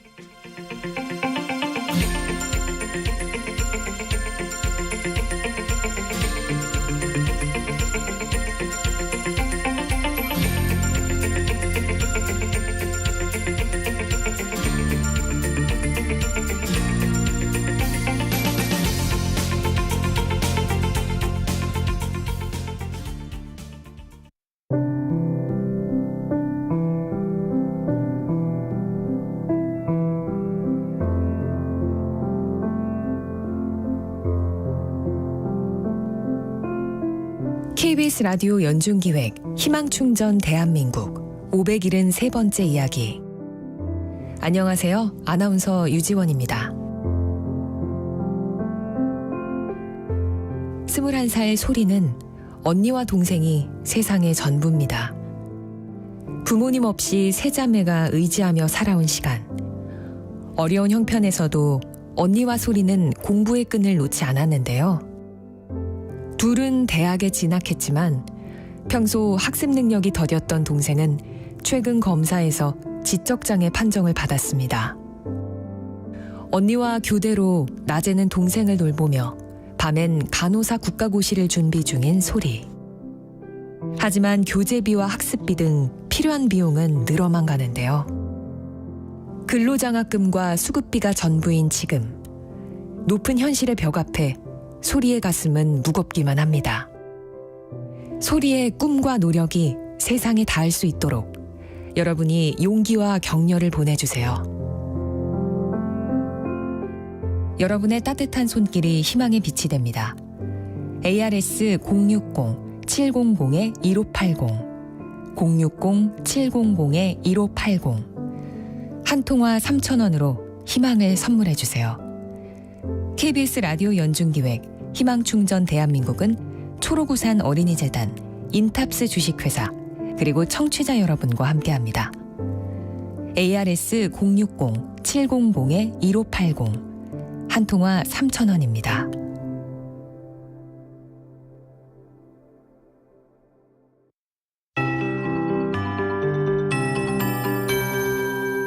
KBS 58분 날씨. 따뜻한 남서풍이 들어오면서 오늘 서울은 13.7도까지 올라올 최고 기온 보였는데요. 내일은 오늘보다도 기온이 더 높이 오르는 곳이 많겠습니다. 제주의 경우는 오늘 20도 가까이 올랐고 내일 낮 기온도 전국 대부분 20도 가까이 남부지방은 오르겠고요. 중부지방 같은 경우는 15도 안팎까지도 예상이 됩니다. 이렇게 기온이 오른 가운데 내일 전국에 가끔 비나 눈이 오겠고요. 모레도 전국에 비나 눈 예보가 들어있습니다. 내일 아침 전국 대부분 5도 내외로 출발하겠습니다. 평년보다 7, 8도 높겠고요. 내일 낮 기온도 전국이 13도에서 18도 분포 예상됩니다. 오늘 늦은 밤 제주를 시작으로 내일 새벽에는 전라권, 오전에는 충청과 경상권으로 비가 확대돼 밤에 대부분 그치고요. 내일 새벽부터 오전 사이 경기 동부와 강원 영서에 가끔 비가 오고 서울, 인천, 경기 서부는 빗방울이 떨어지는 등 중부지방의 비의 양은 5mm 내외로 양이 적고요. 남부와 제주는 5에서 40mm 예상됩니다. 현재 강풍특보가 발효 중인 강원 산지와 경북 북동 산지는 내일 오전까지 바람이 매우 강하겠습니다. 오늘 그 밖의 지역도 바람이 강하겠고요. 바람이 불면서 현재 대기질은 전국이 무난한데요. 오늘 밤 수도권, 강원권은 나쁨 예보 들어있고요. 내일은 전 권역에 미세먼지 농도 괜찮겠습니다. 현재 서울 기온은 12.2도입니다. 최영우였습니다.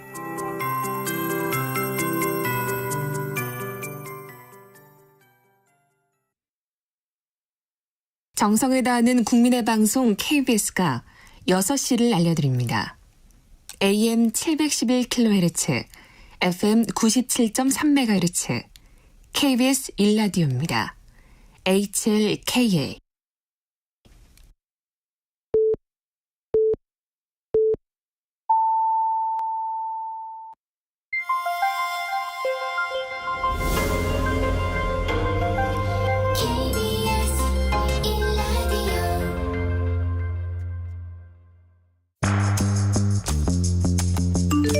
여러분은 지금 퇴근길 시사편지 한 장 KBS 1라디오 뉴스레터 K를 듣고 계십니다.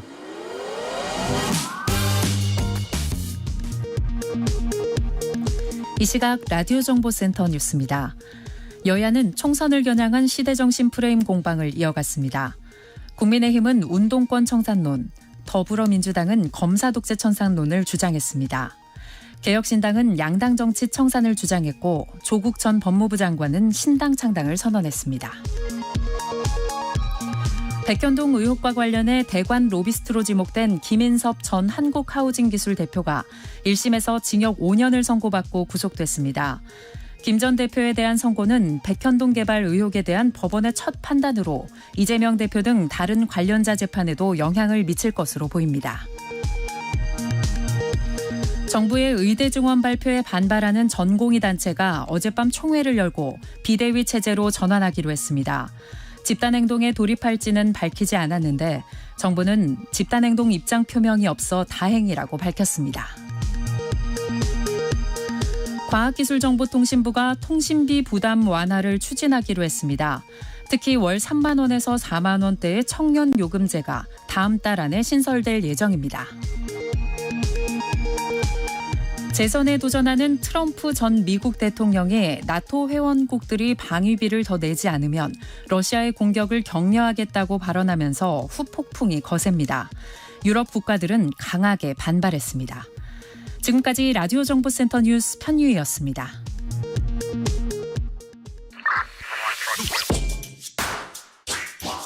뉴스의 진수를 보여주는 인터뷰 뉴진수.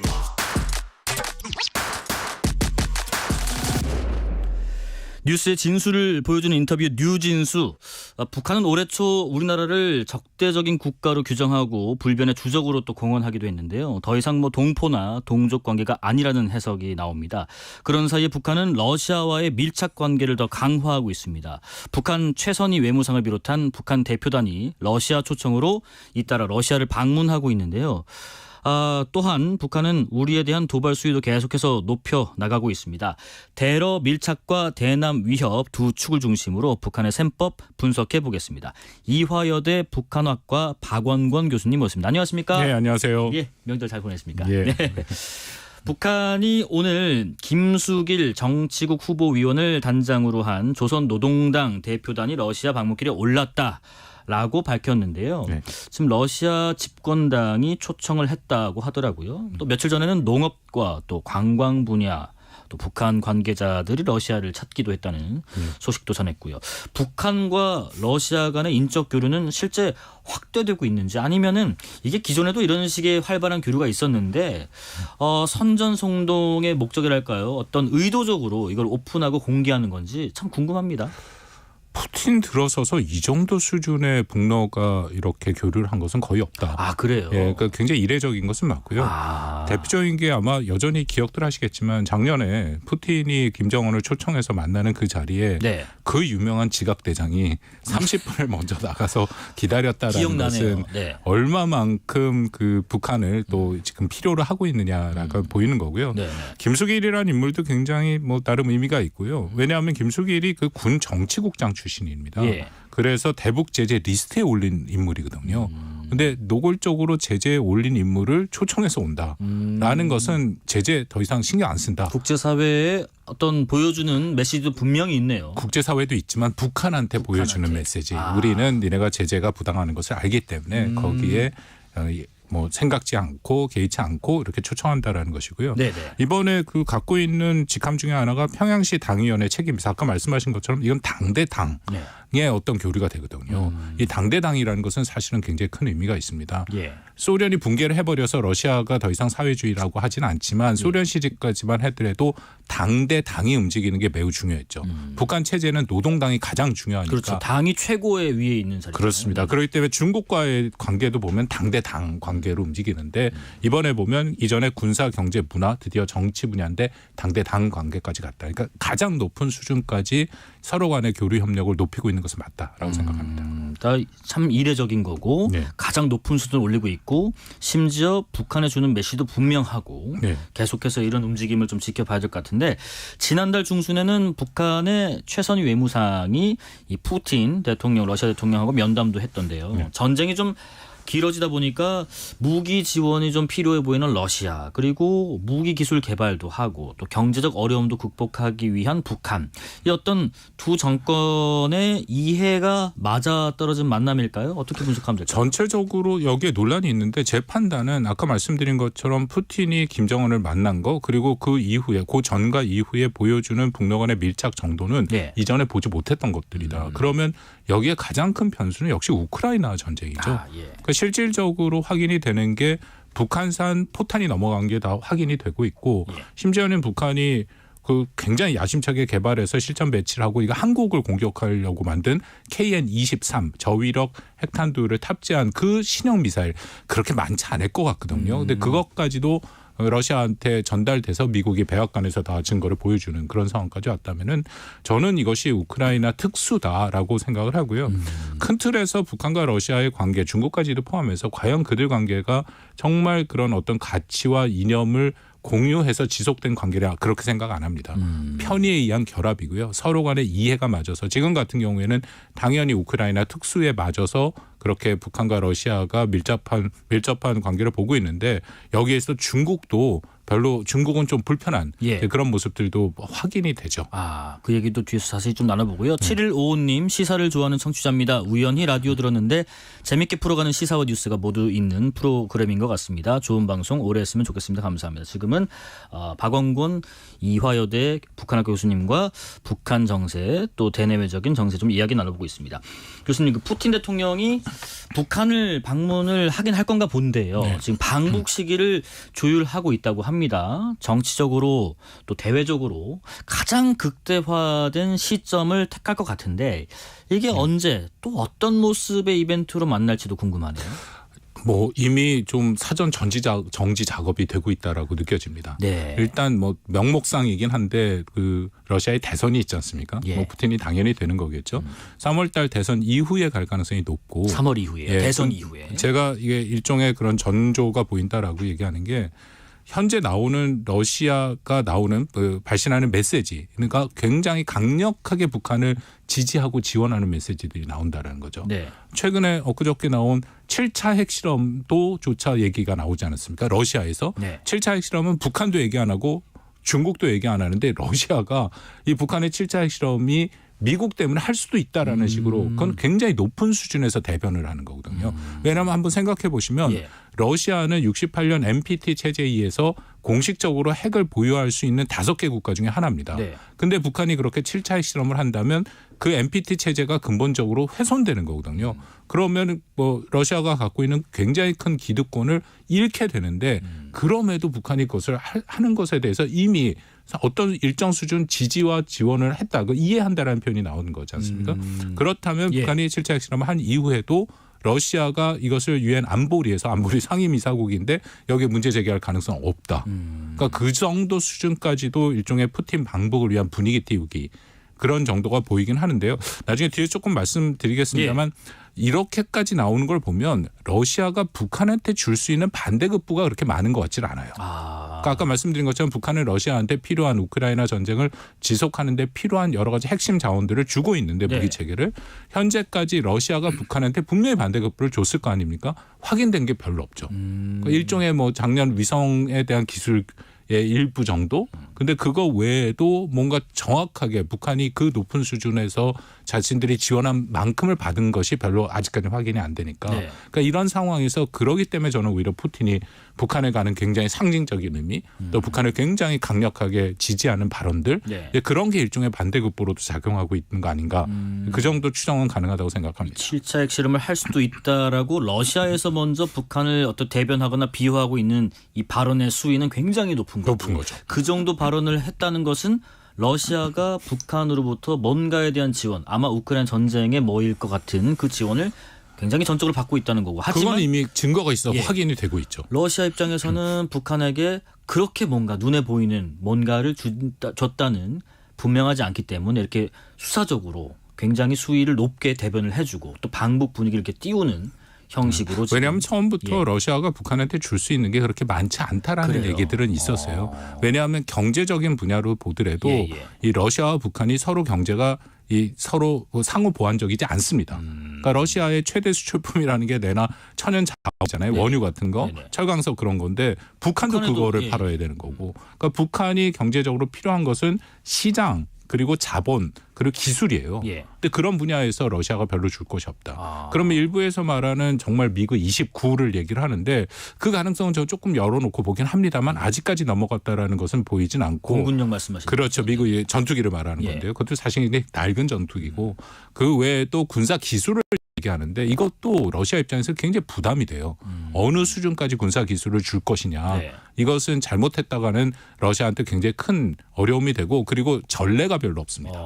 그런 여러 가지 것들을 종합해서 볼 때 과연 무엇을 북한이 러시아한테 현재까지 받았을까에 대해서는 조금 고민이 되는 부분이 있다고 생각합니다. 그럼 무기적인 측면에서는 그런 얘기도 있잖아요. 뭐 극초음속 미사일 기술, 또 핵 관련된 기술, 우주 관련된 기술 여러 가지 면에서 러시아가 줄 수 있는 게 많아 보이는데 이것도 참 녹록지 않다. 그러니까 그게 되려면 정말 북한과 러시아가 장기적으로 매우 밀접한 협력 관계를 안정적으로 유지해야 되는데 저는 북한과 러시아의 기본적인 관계가 그 정도 신뢰가 있다고 보지는 않고 말씀드린 것처럼 우크라이나 특수라는 것이고요. 이건 역사적으로 그렇습니다. 한국 전쟁을 준비하는 과정에서 소련의 당시 스탈린과 북한의 김일성과 중국의 마오쩌둥이 서로가 서로를 믿지 않아서 계속해서 확인하는 그런 작업들이 1차 비밀 해제된 자료로 다 확인이 되거든요. 그 삼국 간의 관계가 그렇기 때문에 서로의 신뢰가 있다고 보지는 않습니다. 이렇게 좀 우크라이나 어떻게 보면 특수로 말미암은 북러, 러시아와 북한의 어떤 밀접한 이런 협력 관계가 미국 입장에서는 결코 달관 상황이 아닐 것 같습니다. 하지만 또 지금 우크라이나 전쟁에다가 중동 전쟁에다가 최근엔 또 무슨 후티 반군의 공격까지 있다 보니까 지금 이 북러 밀착까지 대응할 미국의 어떤 여력이나 뭐 수위나 이런 것들이 상대적으로 좀 조절하고 있는 건가 하는 생각도 드네요. 일단 뭐 근데 그 러시아에 대한 제재는 최대치로 하고 있죠. 미국도 하고 있고 더불어서 이제 나토 동맹국가 하고 있기 때문에 그리고 그때 북한이 러시아한테 제공한 무기 같은 경우는 백악관 가장 높은 수준에서 차트까지 보여주면서 사진 보여주면서 계속 얘기를 하고 있다라는 거거든요. 그래서 할 수 있는 만큼의 최대는 하고 있는데 사실 여기서 가장 어려운 상황에 있는 것은 한국입니다. 그러니까 우리 입장에서는 아까 말씀드린 것처럼 과연 러시아가 북한한테 뭘 줬을까? 북한이 절대로 반대급부 없이 러시아한테 뭘 주진 않았을 거라는 거죠. 그래서 정말 어떤 기술 군사 기술이라든지 아니면 미그 29 같은 그런 하드웨어의 무기가 넘어간다면 이거는 한국의 실존적인 위협이 직접적이고 실존적인 위협. 그렇습니다. 그렇기 때문에 이것을 일종의 이거는 레드라인을 넘는 거거든요. 근데 반대로 러시아가 계속 한국한테 얘기하는 게 한국 보고 레드라인을 넘지 말라고 얘기를 하죠. 그 얘기는 한국이 혹시라도 우크라이나한테 그런 살상 무기를 지원해 줄까 봐. 그렇게 되면 우크라이나 전쟁의 게임 체인저가 됩니다. 우리가 갖고 있는 무기는 지금 우크라이나군에 필요한 돌파를 향한 그런 무기 체계들을 줄 수도 있기 때문에 그렇다면 상호간의 레드라인을 넘지 말아야죠. 네. 그래서 한국이 그 문제에 대해서는 러시아한테 현재는 강력한 입장을 좀 전달할 필요는 있다고 생각합니다. 여기서 잠시요. 지금 미국 얘기를 잠깐 했는데 이번 11월에 미국 대선 결과에 따라서 미국의 대북 정책 변화가 있겠죠. 근데 특히 트럼프 전 대통령의 당선 여부에 따라서 노선이 좀 달라질 거라는 뭐 추측이 상당히 많이 있던데요. 교수님 의견은 어떠신가요? 노선이 많이 달라지겠죠. 왜냐하면 우리가 2016년에 4년 동안 경험을 했기 때문에 트럼프라는 인물, 그러니까 사실 이게 트럼프의 미국이냐 미국의 트럼프냐라는 얘기를 하는데 저는 이거 미국의 트럼프입니다. 네. 트럼프가 나타나서 미국을 다 그렇게 만든 것이 아니라 미국이 그 방향으로 가고 있었는데 공교롭게 트럼프라는 인물이 그것을 최대한 활용해서 더 빨리 그 방향으로 가고 있다. 트럼프 시기에 우리가 충분히 경험을 했지 않습니까? 미국 우선주의, 특히 트럼프가 가장 먼저 공을 들여서 뭐랄까 이렇게 비용을 받아내는 것은 우방국 동맹국입니다. 그럴수록 팔을 비틀어서 돈을 받아내기가 쉬우니까 그런 모습들은 다시금 트럼프가 혹시라도 재선이 된다면 분명하게 나타날 가능성이 크다고 생각합니다. 예. 자, 그리고요. 미국 지금 바이든 정부로서는 트럼프 전 대통령의 발언이 위험한 발상이라는 측면을 좀 부각을 하고 있던데요. 미국 대선에서 어떤 대외 정책이 주요 쟁점이 된 경우가 흔치 않았다고들 하던데 이번엔 좀 다를지 궁금하네요. 사실 그 중요한 부분이 미국 유권자, 한국도 마찬가지고 유권자들이 대외 정책에 대해서 그렇게 관심이 크진 않죠. 이미 다 나왔습니다만 역시 경제 문제가 굉장히 중요하고 그거 외에도 미국에는 뭐 여러 가지 다양한 문제들이 많이 있기 때문에 낙태 문제라든지 이민자 문제라든지 또 그런 범죄 문제라든지 그런 다양한 문제들이 있기 때문에 우선순위가 밀리긴 하는데 그럼에도 현재의 세계 질서는 복잡한 것은 사실입니다. 우크라이나 전쟁이 진행되고 있고 또 중동에서 가자 전쟁이 진행이 되고 있고, 그러니까 이런 상황이기 때문에 그 트럼프의 입장에서는 바이든을 공격하기는 좋겠죠.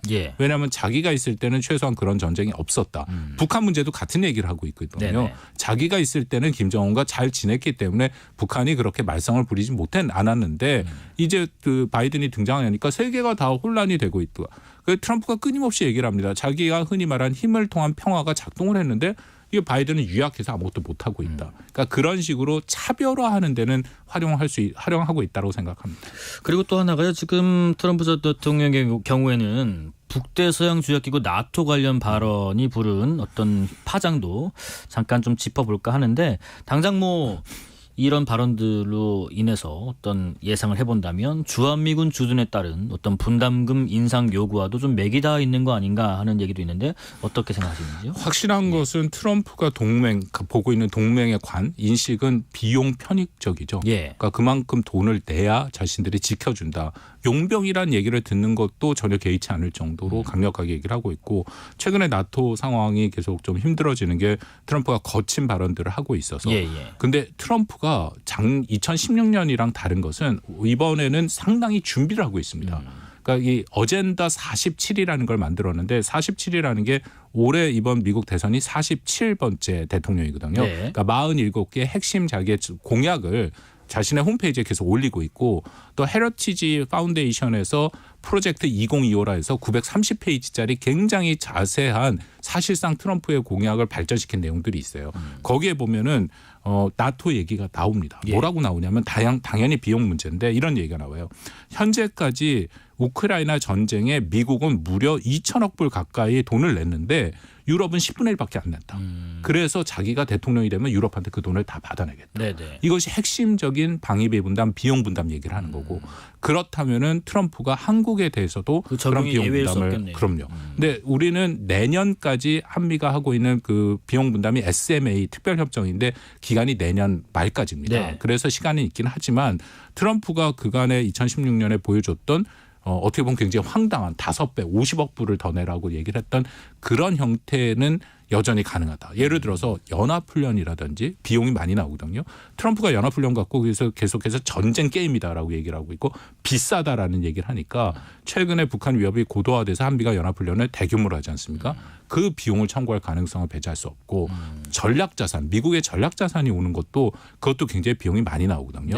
그런 것들은 사실은 방위분담협정 바깥에 있는 항목들입니다. 근데 2016년에도 트럼프가 그 당시에도 그런 걸 요구를 한 것으로 알려져 있기 때문에 때문에 아마도 가능성을 배제할 수 없어서 우리는 대비를 할 필요는 있다고 생각합니다. 네, 특히나 말씀하신 그런 어떤 핵 전략자산 관련된 무기의 전개들은 우리가 NCG가 출범하면서 더더욱 많이 우리가 개입이랄까요? 아니면 기획 단계에서부터 서로 논의하는 게 좀 심화되다 보니까 더 빈도가 잦아지고 또 그런 횟수뿐만 아니라 어떤 그 자산의 규모나 개념 자체도 커지다 보니까 더 많은 비용을 요구할 가능성도 배제할 수는 없습니다. 굉장히 중요한 얘기를 하셨는데 작년 4월 때 워싱턴 선언에서 미국이 한국을 보호해주는 확장 억제, 북한의 핵을 해서 대응하는 그 확장 억제를 제도화하고 그것을 끌어가는 것이 NCG 핵협의그룹이지 않습니까? 거기서 이제 두 가지거든요. 하나는 그렇게 연합훈련을 통해서 북한의 핵에 대해서 한미가 공동으로 대응하는 것. 또 하나는 그것을 하기 위한 수단으로서 미국의 전략자산이 들어오는 것. 이 두 가지가 이전과는 다르게 한국의 입장이 굉장히 반영되면서 사실상 한미가 그것을 공동 기획해서 이행할 수 있는까지 와 있는데 그렇습니다. 트럼프가 등장해서 이걸 흔들면 이건 굉장히 우리 입장에서 복잡해집니다. 과연 그러면 다시금 처음 질문으로 가서 미국이 한국을 지켜줄 만한 의지가 있느냐. 그렇다면 다시 한국에서 한 번 더 한국의 독자 핵무장 얘기가 나올 수도 있고. 그런데 트럼프 대통령이 거기에 대한 이해는 있어요. 그래서 적당한 수준을 해주기를 바라긴 하지만 우리는 여러 가지 상황들에 대해서 대비는 필요하다. NCG 방금 말씀하신 확장 억제 제도화는 반드시 지켜내야 된다고 생각합니다. 2399님 세계 질서의 위기를 다루는 뉴스레터 K의 수준 감동입니다. 말씀드 고맙습니다.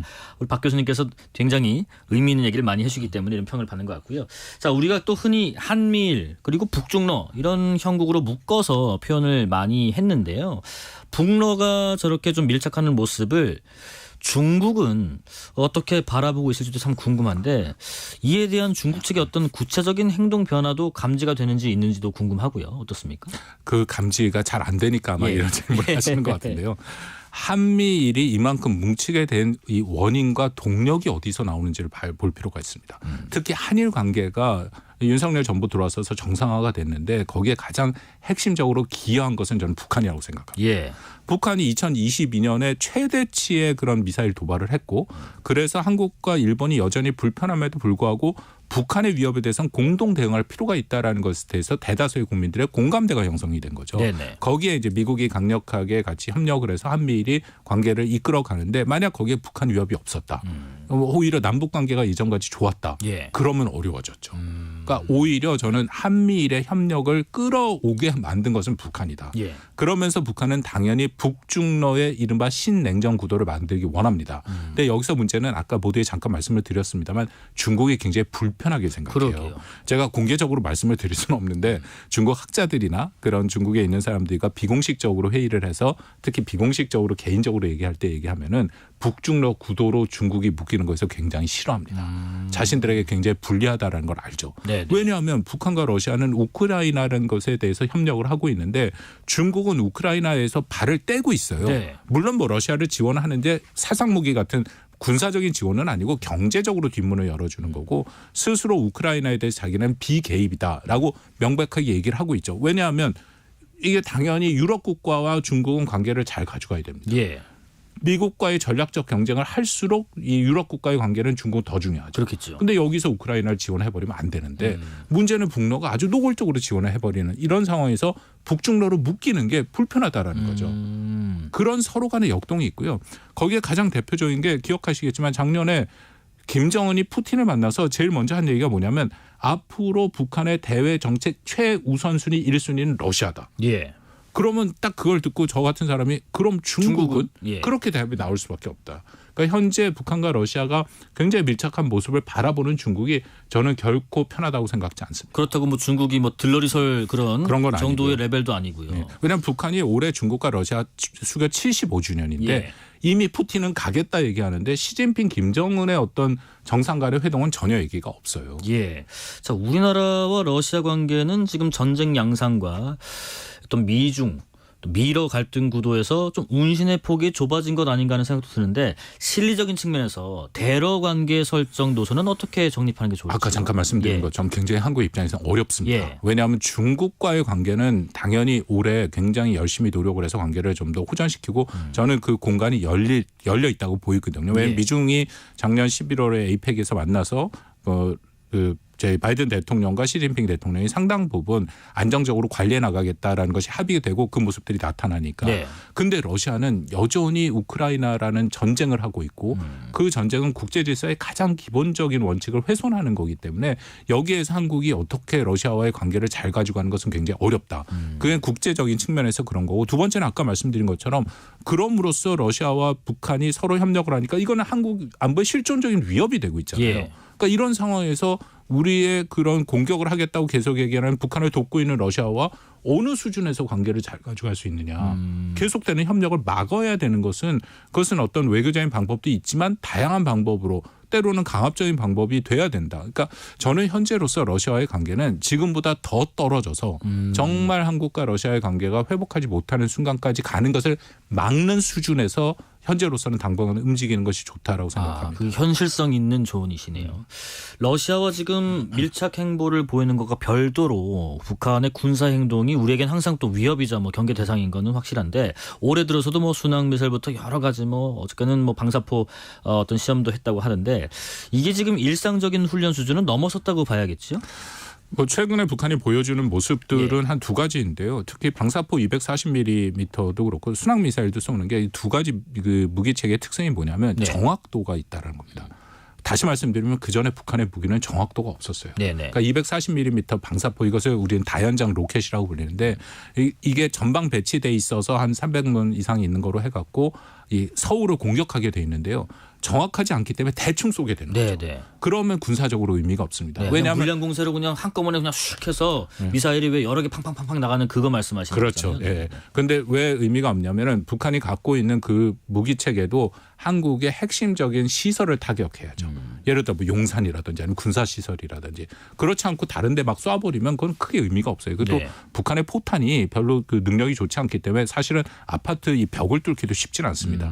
그런 상황에서 정확도를 높이는 건 필수적이다. 예. 역으로 제가 우리 군의 한국군의 이런 능력을 자세히 말씀을 못 드리겠는데 우리는 정확도가 다 있어요. 예. 그래서 북한이 그걸 쏘기 시작하면은 우리가 갖고 있는 대포병 레이더를 통해서 원점이 확인이 되고 거기에 즉각적인 반응을 해서 그것을 다 부시게 돼 있거든요. 정확도가 있다. 예. 그러니까 북한은 그런 면에서 정확도 향상을 하고 있고 또 하나는 플랫폼을 다양하게 만드는 거죠. 순항미사일, 탄도미사일 다양한 거로 그렇게 함으로써 한국과 미국의 동맹이 비용이 더 듭니다. 이렇게 되면 우리가 못 막는 건 아닌데 좌표가 늘어나고 얘네들이 다양한 것을 쓰기 때문에 거기에 대한 우리도 다양한 수단으로 또 막아야 되니까 그만큼 우리의 미사일이 더 필요한 거고 다른 타격 수단이 필요한 거죠. 그러니까 북한은 그것을 노리고 있다라고 생각은 됩니다. 네, 어떤 유도 정밀 기능을 또 강화하고 있는 북한의 최근 행보.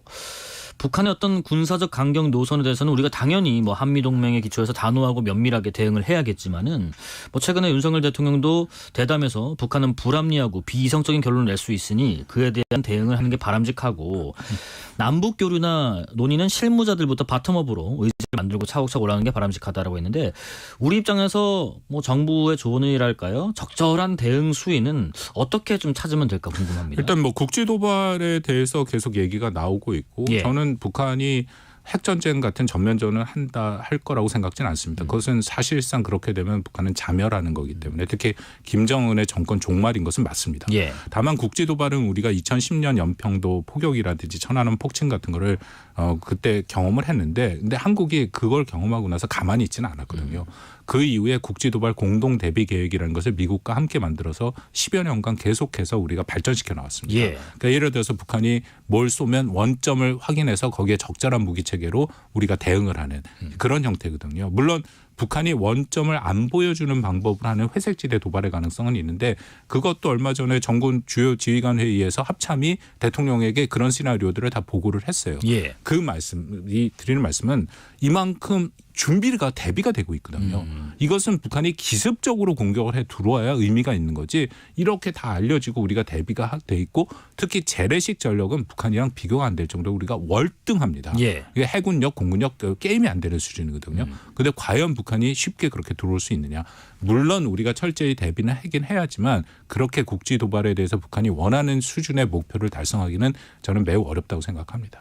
종합적으로요. 지금 북한이 러시아와 더 밀접해지고 또 우리나라를 군사적으로 압박하는 이 상황에서 궁극적으로 얻고자 하는 것은 무엇일지도 궁금하고 또 여러 상황을 종합해 볼 때 그 셈법에 대한 답은 어디 있다고 보면 될지 궁금합니다. 북한의 목표는 하나고 명백합니다. 이것은 영어에서 죄송합니다만 디팩터 사실상 핵 보유국으로 인정받는 것이죠.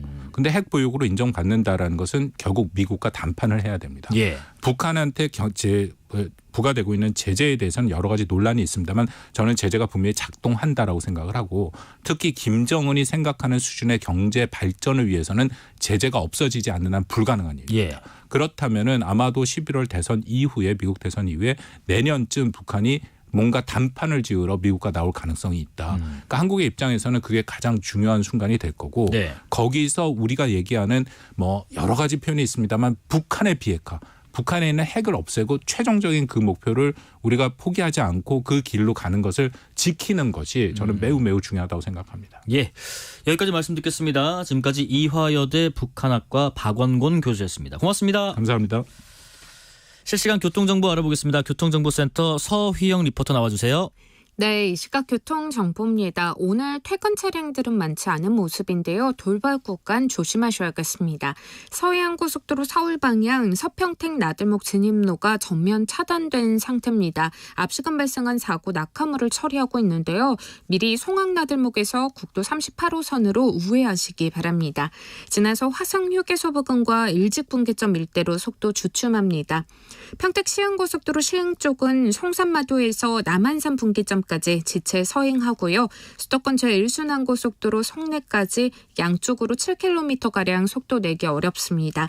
경부고속도로는 정체 대부분 풀려서요. 서울 시내권에서만 양방향으로 속도 더디고요.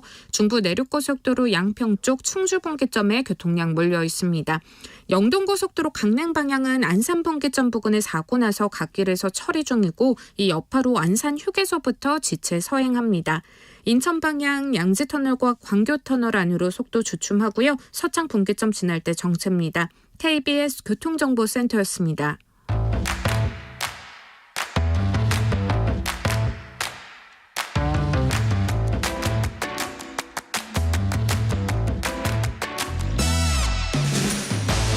파고 또 파고 골라서 엄선한 뉴스만 전해드립니다. 파파뉴 코너. 오늘은 김다솜 글로벌 빅데이터 연구소장과 함께 하겠습니다. 안녕하십니까? 네, 안녕하세요.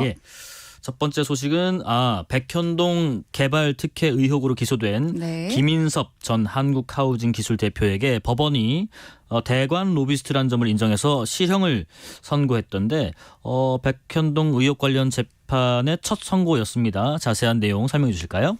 네, 맞습니다. 김인섭 전 대표는요, 2015년 9월부터 지난해 3월까지 백현동 개발사업 인허가 관련 알선 대가로 부동산 개발업체 아이압 디벨로퍼 정바울 회장에게서 77억 원을 이제 수수하고요. 5억 원 상당의 한바식당 사업권을 받은 혐의로 지난해 5월 구속 기소됐습니다. 그렇습니다. 네, 서울중앙지법은 특정범죄 가중처벌법상 알선 수재 혐의로 기소된 김 전 대표에게 오늘 징역 5년을 선고하고요. 징역 5년. 네, 63억 원의 추징 명령을 내렸는데요. 앞서 검찰은요, 징역 5년과 66억 원의 추징을 구형했었습니다. 이제 재판부는 도주 우려가 있다고 판단하고요, 보석 결정을 취소했고 다시 구금한 상황입니다.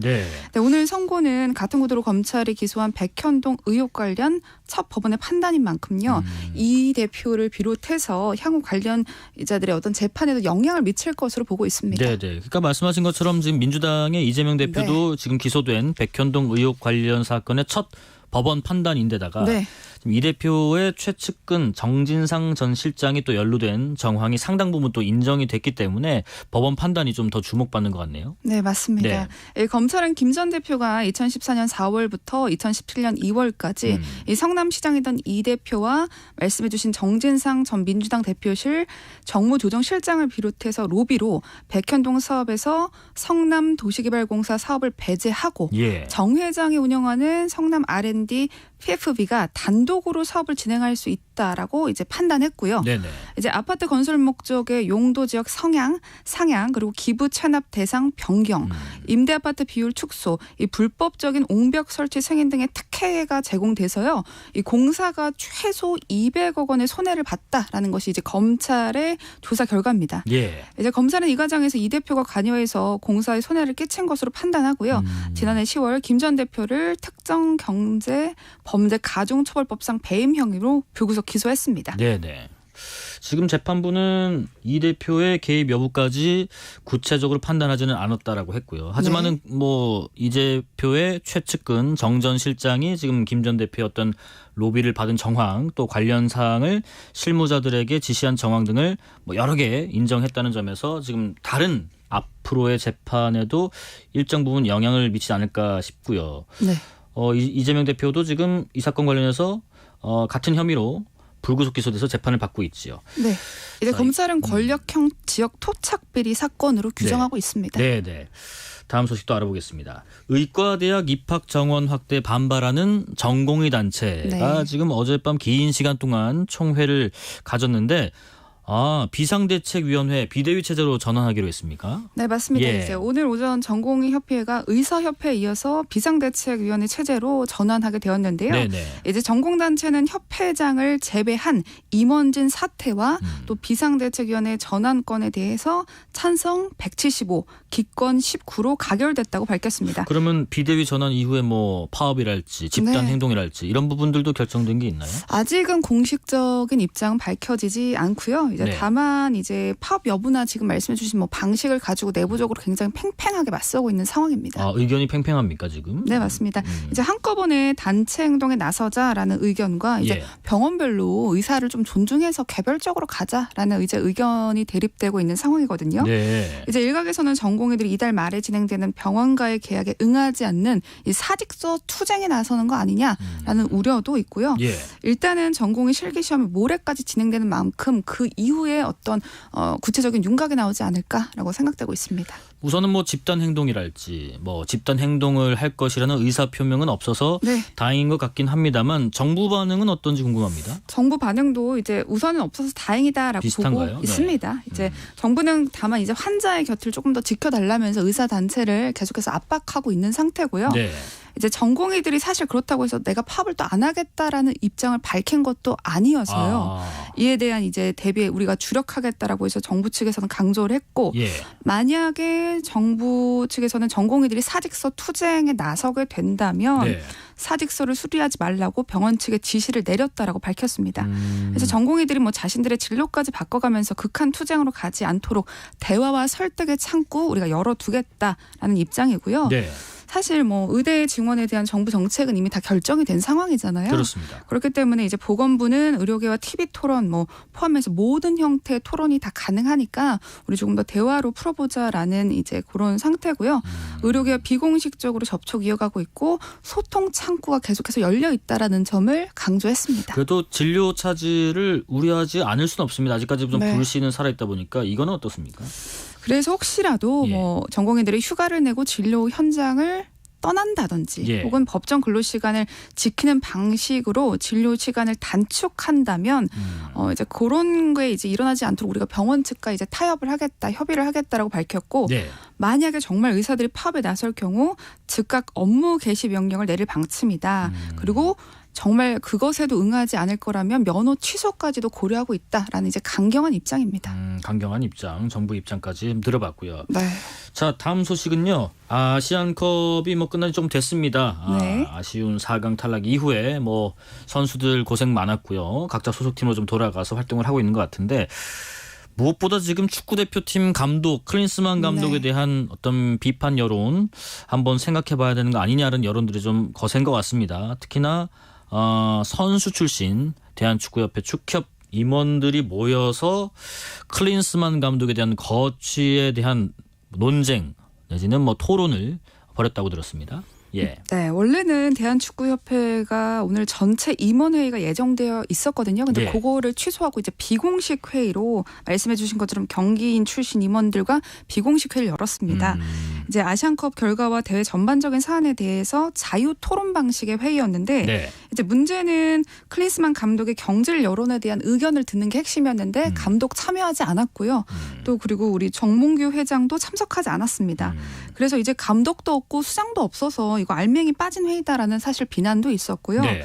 우선 축구협회 측은 이렇습니다. 이번 주 내에 전력 강화위원 회의가 열릴 예정이고 최종적인 결정사항은 조속히 발표하겠다. 이때 이제 정말 감독의 거취가 결정되지 않을까 싶습니다. 예, 사실 이번 대회 우리가 기대를 많이 했던 게 걸출한 스타 플레이어들이 포지션별로 있다 보니까 이거면 되지 않을까 싶었고 근데 또 실제 경기를 보니 너무 또 스타 플레이어들에게만 의존하는 이런 전술들 모습들 때문에 실망한 축구 팬들 좀 있다 보니 과연 전술이라는 게 있느냐라는 강도 높은 비판도 클린스만 감독이 받았고요. 그리고 경기가 끝난 이후랄지 아니면 대회가 마무리된 이후랄지의 어떤 행보들 이런 것들에 대해서도 좀 말이 많습니다. 특히나 최근에는 미국으로 갔네요. 예, 뭐 일정이 있어서 갔겠지만은 가기로 했던 때보다 더 빨리 갔다는 얘기도 있고요. 그것도 사실 문제인데요. 사실 이걸 뭐 재택근무다라고 부르기도 그렇고 뭐 휴가를 갔다라고 부르기도 그렇고 되게 애매한 상황인데 원래는 이제 월드 아시안컵 직후에 기자회견에서 내가 다음 주쯤에 출국하겠다라고 이제 미리 밝혔거든요. 그런데 이제 돌아온 지 이틀 만에 미국으로 바로 출국했고요. 이제 미국에 중국계 미국인 부인이 있대요. 그래서 이제 부인 보기 위해서 아시안컵 평가도 안 하고 이제 뭐 사실상 재택근무를 하러 간 셈인데 사실 귀국 일정은 아직 정해지지 않았으니까요. 아까 말씀드린 전력강화위원회 회의에 참석할 수 있을지 이것도 사실 불투명하고요. 그러게요. 2026년에 예정돼 있는 북중미 월드컵 대책 사실 강구해도 모자란 상황에 이제 미국으로 가버리니까 일각에선 이거 뭐 리모컨 축구하냐 어떻게 축구를 원격으로 할 생각을 하냐 뭐 이런 우스갯성의 비판들도 나오고 있습니다. 사실 뭐 클린스만 감독에 대한 어떤 거취에 대해서 결정된 바는 아직 없습니다만은 연봉도 사실 상대적으로 좀 고액이에요. 아시아권에 있는 국가들의 감독에 비해서요. 그러다 보니까 만약에 우리가 경질을 시키면 여기에 대한 뭐 위약금도 상당하다. 계약 기간도 꽤 남았고 하다 보니까 그런 얘기도 있습니다. 위약금도 진짜 어마어마한데요. 이제 우선 클린스만 감독 같은 경우는 2026년 7월까지 계약이 되어 있어요. 연봉은 약 29억 원 선인데 이것도 말씀하신 것처럼 아시아 쪽 감독들하고 비교해보면 액수가 상당하고 원래 인지도가 있는 감독이다 보니 이 부분은 어쩔 수 없지만 그런데 이제 본인이 사임 의사를 내비치지는 않고 있는 상황이거든요. 이제 자신의 말에 의하면 월드컵 예선을 준비하는 게 더 중요할 것 같다라고 이제 말을 했기 때문에 그렇다면 결국에 이제 경질밖에 답이 없는데 물어줘야 될 위약금이 70억 정도 됩니다. 연봉의 몇 배가 되네요. 그래서 이것을 이제 클린스만 감독의 선임을 주도한 것으로 알려진 정몽규 대한축구협회 협회장이 오늘 오전에 한 시민단체한테 고소를 당했습니다. 이제 서민이라는 곳에서는요 정 회장을 강요, 업무상 방해, 업무상 배임 등의 혐의로 고발했는데 이들의 말에 따르면 이렇습니다. 이번 사태 모든 책임을 물어서 클린스만 감독을 해임할 때 위약금을 비롯해서 해임하지 않을 시 2년 반 동안 지불해야 되는 금액 그리고 처음 계약 후 지급한 금액도 공금임에도 불구하고 피고발인의 일방적인 연봉 결정에 의해서 이제 이루어진 것 자체가 이 자체가 업무상 배임이 아니면 뭐냐 이렇게 해서 강경하게 이제 내용이 담겨 있습니다.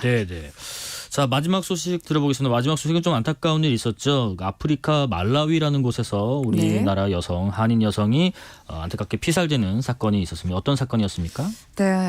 이제 한국인 여성이 숨진 채로 발견돼서 현지 당국이 수사에 나섰습니다. 이제 말라위의 수도 릴롱괴에서 집 근처에서 운동을 나간 60대 여성이 있는데요.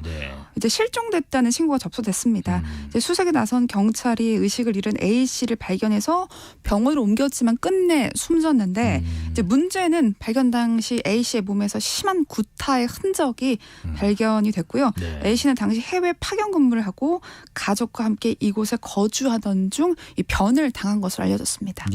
하여튼 뭐 외교력과 경찰력 등 공권력을 좀 동원해서 철저한 수사가 좀 필요해 보일 것 같습니다.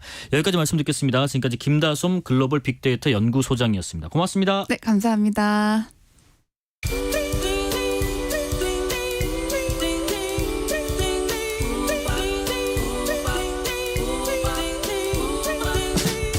오늘 하루 뉴스를 정리해주는 다정한 편지 한 통. KBS 1라디오 뉴스레터 K.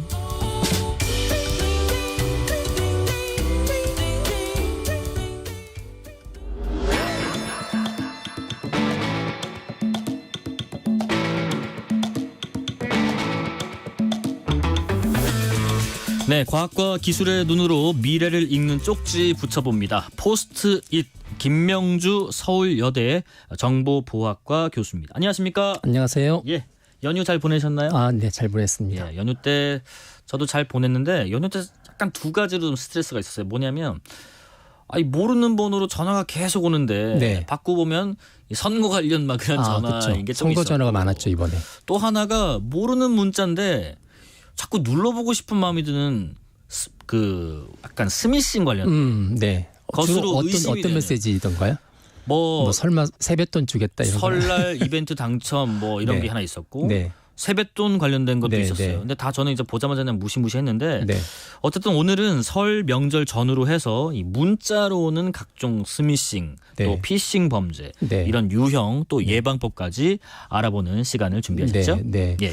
그 설 연휴 때는 이제 아무래도 그 새해 복 많이 받으세요라는 네. 문자도 있고 옛날에는 이제 누르면 카드들이 이렇게 떴었잖아요. 그렇죠. 그래서 이제 그런 것처럼 뭐 설 인사 카드 같은 이제 링크들이 보내주는 경우도 있고요. 네. 이제 설 연휴가 끝나고 나면은 제일 많이 오는 문자가 뭐냐면 설 연휴 동안에 이제 홈쇼핑을 많이 하신 분들이 이제 택배로 물건이 옵니다. 예. 네, 그래서 택배 관련돼서 문자들이 많이 오고요. 네. 배달 중입니다도 있지만 이제 대개는 주소가 잘못되어서 반송되었습니다. 다시 확인해 주세요. 이러면 사람 심리상 자기가 시킨 게 없어도 이렇게 눌러보게 되죠. 네. 그래서 이제 그런 식으로 해서 사람들로 하여금 호기심 내지는 눌러보지 않으면 안 되게끔 이렇게 유도하는 경우가 상당히 많이 있고, 네.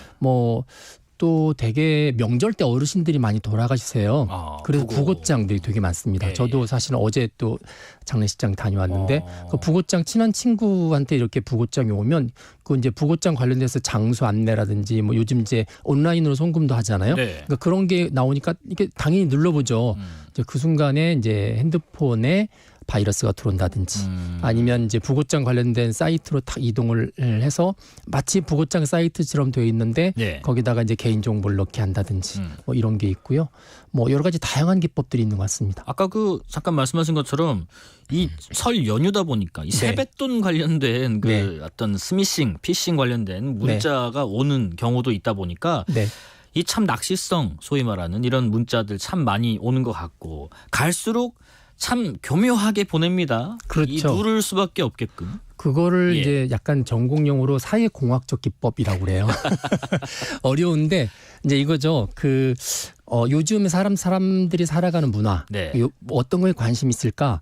그 다음에 이제 사회적인 이슈 이런 것들을 이제 탁 띄우면 아무래도 관심이 있다 보니까 이렇게 누르게 됩니다. 예를 들면 지난 3년 동안 코로나 있었잖아요. 코로나 3년 동안에는 주변의 감염자 확인.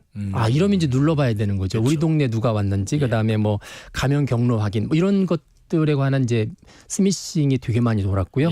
그리고 이제 이게 시기적으로 입시철이 되면, 그러니까 예를 들어서 대학 입시라든지 회사는 입사하잖아요. 그러면은 반드시 지원자 서류 유변조 확인 뭐 이런 게 들어오면은 지원자 입장에서 혹시 유변조 확인하는 거 확인 안 해주면 내 거 서류 접수가 이상하게 되는 거 아니야? 네, 그래서 이제 누르게 되죠. 뭐 그런 식으로 해서 시기적으로나 사회적인 어떤 흐름에 있어서 이걸 꼭 눌러보지 않으면 뭔가 손해 볼 것 같은 문자를 이렇게 보냅니다. 또 특히 이제 요즘 많이 하는 게 층간 소음 있잖아요. 이거 진짜 많이 오는데. 아파트 관리소로 해서 이게 층간소음 문자가 다 와요. 그래서 이걸 눌러서 지금 확인해 보지 않으시면 이게 경찰서로 넘어가서 형사사건으로 되니까 비화되기 전에 반드시 확인하셔서 당사자끼리 합의를 하십시오라고 문자가 옵니다.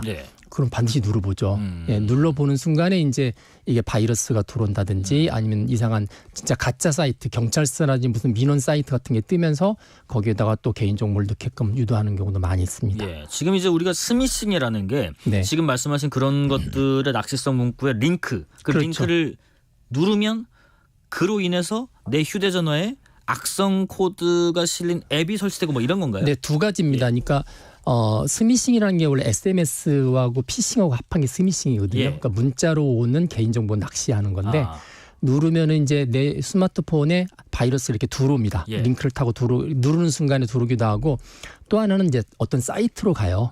그 사이트가 예를 들어서 뭐 네이버 페이로 해서 내가 세뱃돈 줄게. 그러면은 네이버 페이라고 그러면 네이버 페이에 들어갈 수 있는 네이버 화면이 딱 뜹니다. 그럼 자기 거 네이버 로그인하고 패스워드를 치게끔 해주거든요. 근데 그게 가짜 사이트예요. 그래서 이제 진짜 자기 사이트 로그인 패스워드를 넣고 난 순간에 아주 교묘하게 진짜 사이트로 다시 한번 옮겨서 통신이 잘못됐으니 들어가십시오 이렇게 유도한다든지. 저 그거 쳐본 것 같은데요. 어떡하죠? 네. 그래서 그런 식으로 해서 본인이 잘못된 사이트에 입력했다는 사실 자체를 잊어버리게끔 유도하는 경우가 상당히 많이 있고요. 뭐 그러다가 안 들어가면 통신 오류인가 보다 하고 그리고 어차피 안 들어갔으니까 잊어버리잖아요. 이제 그렇게 해서 주로 두 가지입니다. 하나는 이제 이 핸드폰, 스마트폰을 아예 접수하는 거고 접수하는 게 있고요. 또 하나는 이제 내가 일반적으로 쓰고 있는 로그인 패스워드를 가져가는 거죠. 근데 이게 왜 중요하냐면요. 사람이 사이트마다 로그인 패스워드를 다르게 쓰는 경우가 별로 없어요. 그러니까요. 그 주로 한 곳에 쓰면 다른 곳에서 쓰고 그러니까 다른 곳에서 어느 곳에 쓰든지 하나를 로그인 패스워드를 딱 털면 이제 털리는 그날의 사고가 벌어지지 않아요. 이제 이거를 보통은 이제 다크웹 같은 데다가 이렇게 판매를 합니다. 그러니까 몽땅 모아가지고 수백 개를 모아서 자 사가세요. 그럼 이제 주로 그걸 전문으로 한 해커들이 이제 사갑니다. 그럼 몇 개월 뒤에 팔리면 이제 그때부터 우리나라 사람들이 많이 들어가는 사이트마다 이제 조그만 데서 얻었지만 내지는 이제 아까 사기를 통해서 얻었지만 그걸 계속 이제 돌려보는 거죠. 그래서 네이버도 들어가보고 카카오도 들어가보고 지마켓도 들어가보고 다 들어가 봅니다. 그래서 그러다가 로그인하고 패스워드가 같은 게 딱 발견되면 로그인 성공하는 거죠. 그 다음부터는 사건이 벌어지는 겁니다. 아니 그러면은 이렇게 사건 벌어지면 뭘 제일 먼저 해야 돼요? 일단 경찰 신고해야 되나요? 그렇죠. 경찰 신고해야 작년에만 이렇게 스미싱을 통해서 신고된 건이 거의 30만 건. 30만 건. 네, 30만 건 정도 되고요. 보통 보통 상반기에만 17만 건이었으니까 더 늘어날 것 같아요. 통계적으로.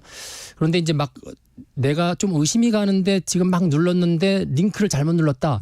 그럼 지금 현재 지금 범죄가 벌어지고 있는 도중이잖아요. 그런 경우는 스마트폰을 끄면 좋은데 스마트폰 전원 끄기가 쉽지 않잖아요. 그렇죠. 이제 버튼 2개 눌러야 되고 이러니까 그런 경우는 보통 이제 인터넷에 빨리 들어가서 이 비행 모드라는 게 있어요. 네, 비행 모드로 딱 켜놓으면 이제 인터넷이 딱 끊어지니까 이제 외부하고 데이터 통신하면서 바이러스가 들어오거나 내가 정보가 나가는 것들을 늦게나마 막아줄 수 있는 거죠. 그래서 그렇게 하는 게 제일 초기에 하는 거고요. 그럼에도 불구하고 이미 사건이 끝난 것 같다. 내가 완전히 속아서 넘어갔다. 그러면 아쉽지만 패스워드 다 바꾸셔야 됩니다. 사이트마다. 문제는 아까 말씀드렸던 것처럼 여러 사이트에 같은 걸 쓰잖아요. 그러면 다 바꾸셔야 돼요. 그렇겠네요. 네, 자, 굉장히 그러면 큰일이죠. 지금 사이트 들어가면은 뭐 3개월이 지났습니다. 비밀번호 바꾸시는 게 좋습니다. 뭐 6개월 지났습니다. 바꾸시면 권고하는 문구가 뜨잖아요. 근데 저는 사실 다 대부분 무시하긴 하는데 왜냐면 또 번거롭고 바쁘니까. 근데 이 비밀번호 물론 스스로가 주기적으로 바꿔주는 것도 중요하겠지만은 어떤 관리하는 차원에서 기업에서도 좀 신경 쓸 부분의 장치가 없을까 맞습니다. 싶습니다. 그거 뭐 털리게 되면 그냥 이용자가 잘못해서 한 건데 우리는 아무 상관없어 이런 게 있지만 또 마케팅하는 사람 입장에서 볼 때는 이렇게 로그인할 때 패스워드 막 치면서 시간이 걸리잖아요. 그러면은 물건 사려고 들어갔는데 로그인 패스워드 하면서 시간이 막 지나니까 이제 이쪽에서도 야 빨리 들어오게 하는 방법을 좀 찾았으면 좋겠다. 그러면서 안전했으면 좋겠다. 그렇죠. 이제 그런 거로 요즘 이제 생체 인식을 많이 씁니다. 그냥 지문만 탁 누르거나 얼굴만 탁 바라보거나 이러면은 그걸 통해서 로그인할 때 암호를 치지 않고 바로 들어갈 수 있는 거죠. 이제 그렇게 하는 방법을 하긴 하지만 원칙적으로는 사실은 똑같고요. 똑같고 요즘은 이제 어떤 게 있냐면 보통 이제 2차 보안이라고 그래서 이 사람이 자주 들어오지 않는 데서 들어왔네. 이제 보통 해커들이 이제 가져가면 그렇게 하잖아요. 그러면은 자주 쓰는 핸드폰으로 이렇게 문자를 보냅니다. 정말 너가 들어왔으면 문자를 다시 넣어라. 이렇게 한 번 더 체크하는 건데 그런 게 안 돼 있으면 뚫리기 때문에 이제 생체 인식으로 해도 똑같은 방법을 쓰거든요. 내가 현재 생체 인식하고 있는 휴대폰 고유의 어떤 번호를 얘가 기억을 해서 그걸 가지고 통신을 해요. 그러니까 그 휴대폰이 아닌 데서 통신하게 되면 못 들어가는 거죠. 그래서 사용자 입장에서 볼 때는 이제 생체 인식을 하면 굉장히 편하고 또 최근에는 좀 더 보안이 잘 되기 때문에 좋은데 얘도 단점이 있어요. 뭔가요? 스마트폰 고장 나면 고장 나거나 먹통이 되거나 네네. 기계 바꾸거나 하면 되게 번거롭습니다. 그러네요. 네, 굉장히 번거롭고 그리고 아직은 이게 이제 보통 패스키라고 하는데 이게 완전히 일반화되지 않았어요.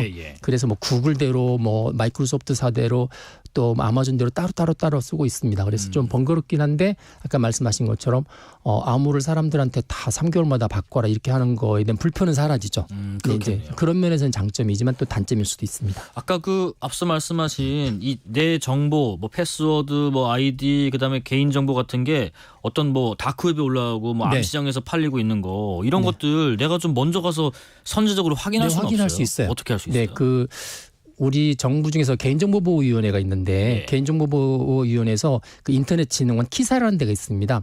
거기다가 위탁해서 운영하고 있는 사이트가 있는데 개인정보보호 포털이라는 게 있어요. 개인정보보호 포털. 네, 거기에 들어가시면은 거기에 털린 내 정보 찾기 서비스라는 게 있어요. 되게 쉽게 적혀서 다행이네요. 네. 털린 정보 찾기 서비스. 털린 정보 찾기에 들어가셔서 이제 거기에서 내가 보통 가입할 때 쓰는 게 뭐 이메일 주소라든지 뭐 이런 거 있으면 그걸 쭉 넣어보시면 다크웹에 떠 있는 그런 판매용 데이터베이스를 내가 다 검사를 해서 지금 내 거와 똑같은 게 있는지 없는지를 확인해 줍니다. 네. 개인정보 보호 포털 들어가셔서 여러분 털린 내 정보 찾기 서비스를 꼭 한번 점검해 보시고요. 저희가 교수님하고 AI 관련된 얘기 많이 했었잖아요. 지금 이런 피싱, 스미싱도 AI가 많이 활용된다고 들었는데 아니 거꾸로 좀 AI가 순기능으로 이런 걸 좀 잡는 걸 할 수는 없나요? 그렇죠. 아까 이제 링크를 클릭하면 사이트로 이동한다고 그랬잖아요. 이제 그런 링크들을 휴대폰 같은데 이제 AI 앱이 떠 있어서 그런 링크들이 이 악성 코드를 배포하는 앱인지 아닌지를 확인합니다.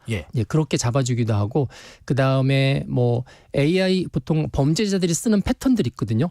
그런 패턴들도 AI가 미리 학습을 했다가 범죄자가 주로 접근하는 방식들을 보고 있다. 이거는 피싱인 것 같고 악성 코드 다운로드 받은 것 같고 그다음에 휴대폰이 망가질 것 같다면 미리 이제 경고 같은 거 해주는 경우도 있어서 요즘은 이제 AI가 그런 보안 쪽에 많이 이용이 되고 있습니다. 그런 거 참 좋네요. AI가 범죄 어떤 양상들을 좀 학습을 해서 의심 가는 건 탁 차단해 주는 그런 것들. 자, 어떻게 좀 교묘해집니다. 점점점 스미싱 범죄가 소비자들이 좀 추가적으로 예방할 방법들 아까 뭐 비밀번호 주기적으로 바꾸는 것도 있을 테고요. 또 뭐가 있을까 궁금합니다. 가장 중요한 게 이제 링크입니다. 링크. 함부로 누르지 마라. 네, 함부로 누르지 않는데 문제는 저쪽에서 보내오는 사람이 내가 아는 사람일 수 있어요. 그렇죠. 가끔씩 휴대폰이 털리면 내 주소록에 있는 사람들한테 똑같은 바이러스가 또 나가거든요. 그럼 저쪽 사람은 내가 아는 사람이잖아요. 그러니까 아니까 누를 수 있습니다. 그래서 지인한테도 온 거라고 해도 링크가 있으면 누르지 마라. 보통 그렇게 이야기하고요.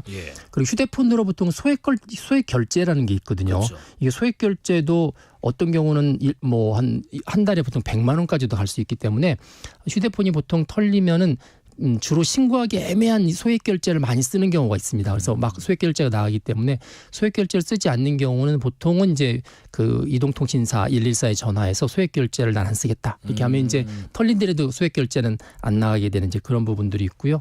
그리고 이제 이런 악성 코드를 설치하려면은 주로 이제 내부적으로 앱을 설치해야 되는데 되게 그 앱이 알 수 없는 출처예요. 그러니까 해커니까. 그래서 그 스마트폰에 보면은 이제 보통 보안 설정에 들어가시면은 환경 중에서 이게 알 수 없는 출처에서 앱을 설치하는 건 못하게끔 그렇게 해놔야 악성 코드가 깔려도 물어보죠. 이게 알 수 없는 출처에서 지금 앱을 깔려고 하는데 깔까요?라고 하면서 이거 깔면 안 되지라고 이제 알아볼 수가 있는 겁니다. 여기까지 말씀 듣겠습니다. 지금까지 김명주 서울여대 정보보호학과 교수였습니다. 고맙습니다. 감사합니다. 네, 오늘은 영화 범저의 전쟁 OST죠. 장기하와 얼굴들이 부른 풍문으로 들었소 들으면서 이 시간 마무리할까 합니다.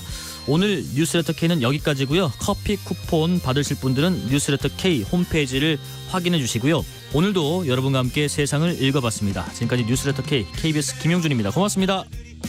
그 얼마나 외로웠나